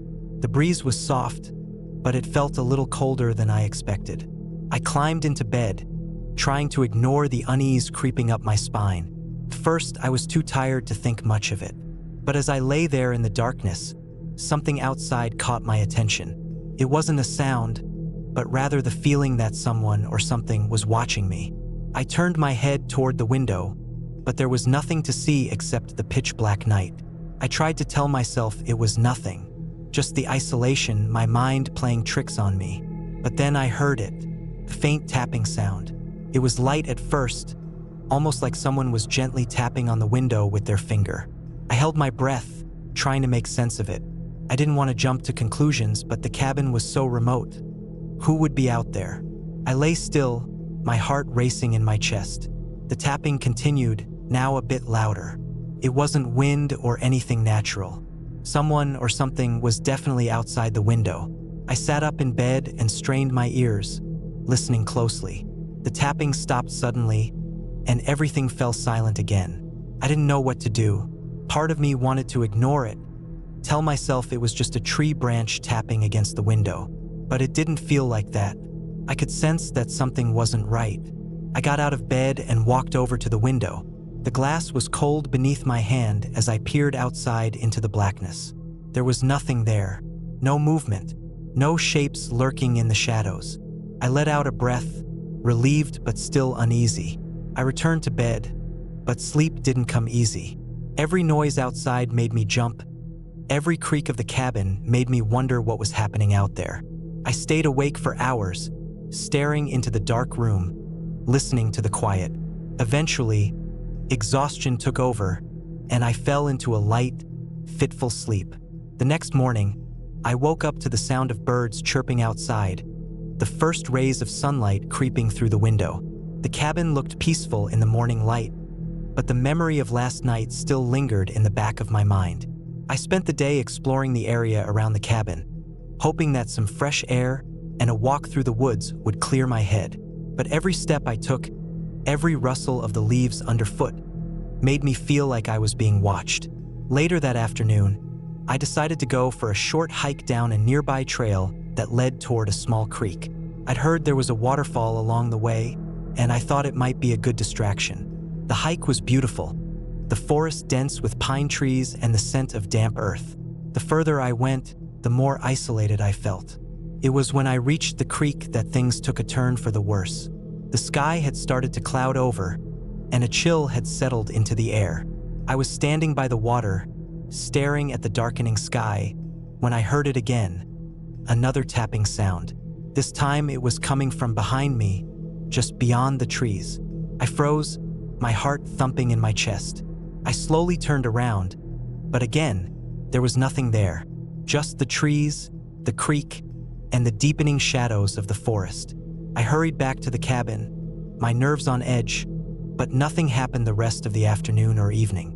Still, I couldn't shake the feeling that something was wrong. That night, I kept the lights on, the curtains drawn tight. I didn't want to take any chances. I knew I wasn't imagining things, but I couldn't figure out what was causing this creeping unease. The tapping, the feeling of being watched, it all pointed to something strange happening, but there was no logical explanation. By the time the weekend came to a close, I had spent most of it in the cabin, too unsettled to leave the grounds. Every little sound made my heart race, and the isolation began to feel suffocating. It wasn't just the strange noises. It was the way the forest seemed to close in around me, how the silence would settle in and feel so heavy. I was ready to leave. On the last morning, as I packed up my things, I noticed something strange. There were faint marks on the windowsill outside, almost like scratches. It wasn't the wind. Something had been there. I didn't stick around to figure out what. I left the cabin behind and drove back to the main road, feeling a sense of relief that I hadn't felt since I arrived. Whatever had been out there, whatever had caused the tapping, was something I would never fully understand. But I didn't need to. I never went back to Pineview Cabin. The memories of that weekend stayed with me, and though I never encountered anything I could explain, I couldn't shake the feeling that the wilderness had a way of drawing you in, and not always in a good way.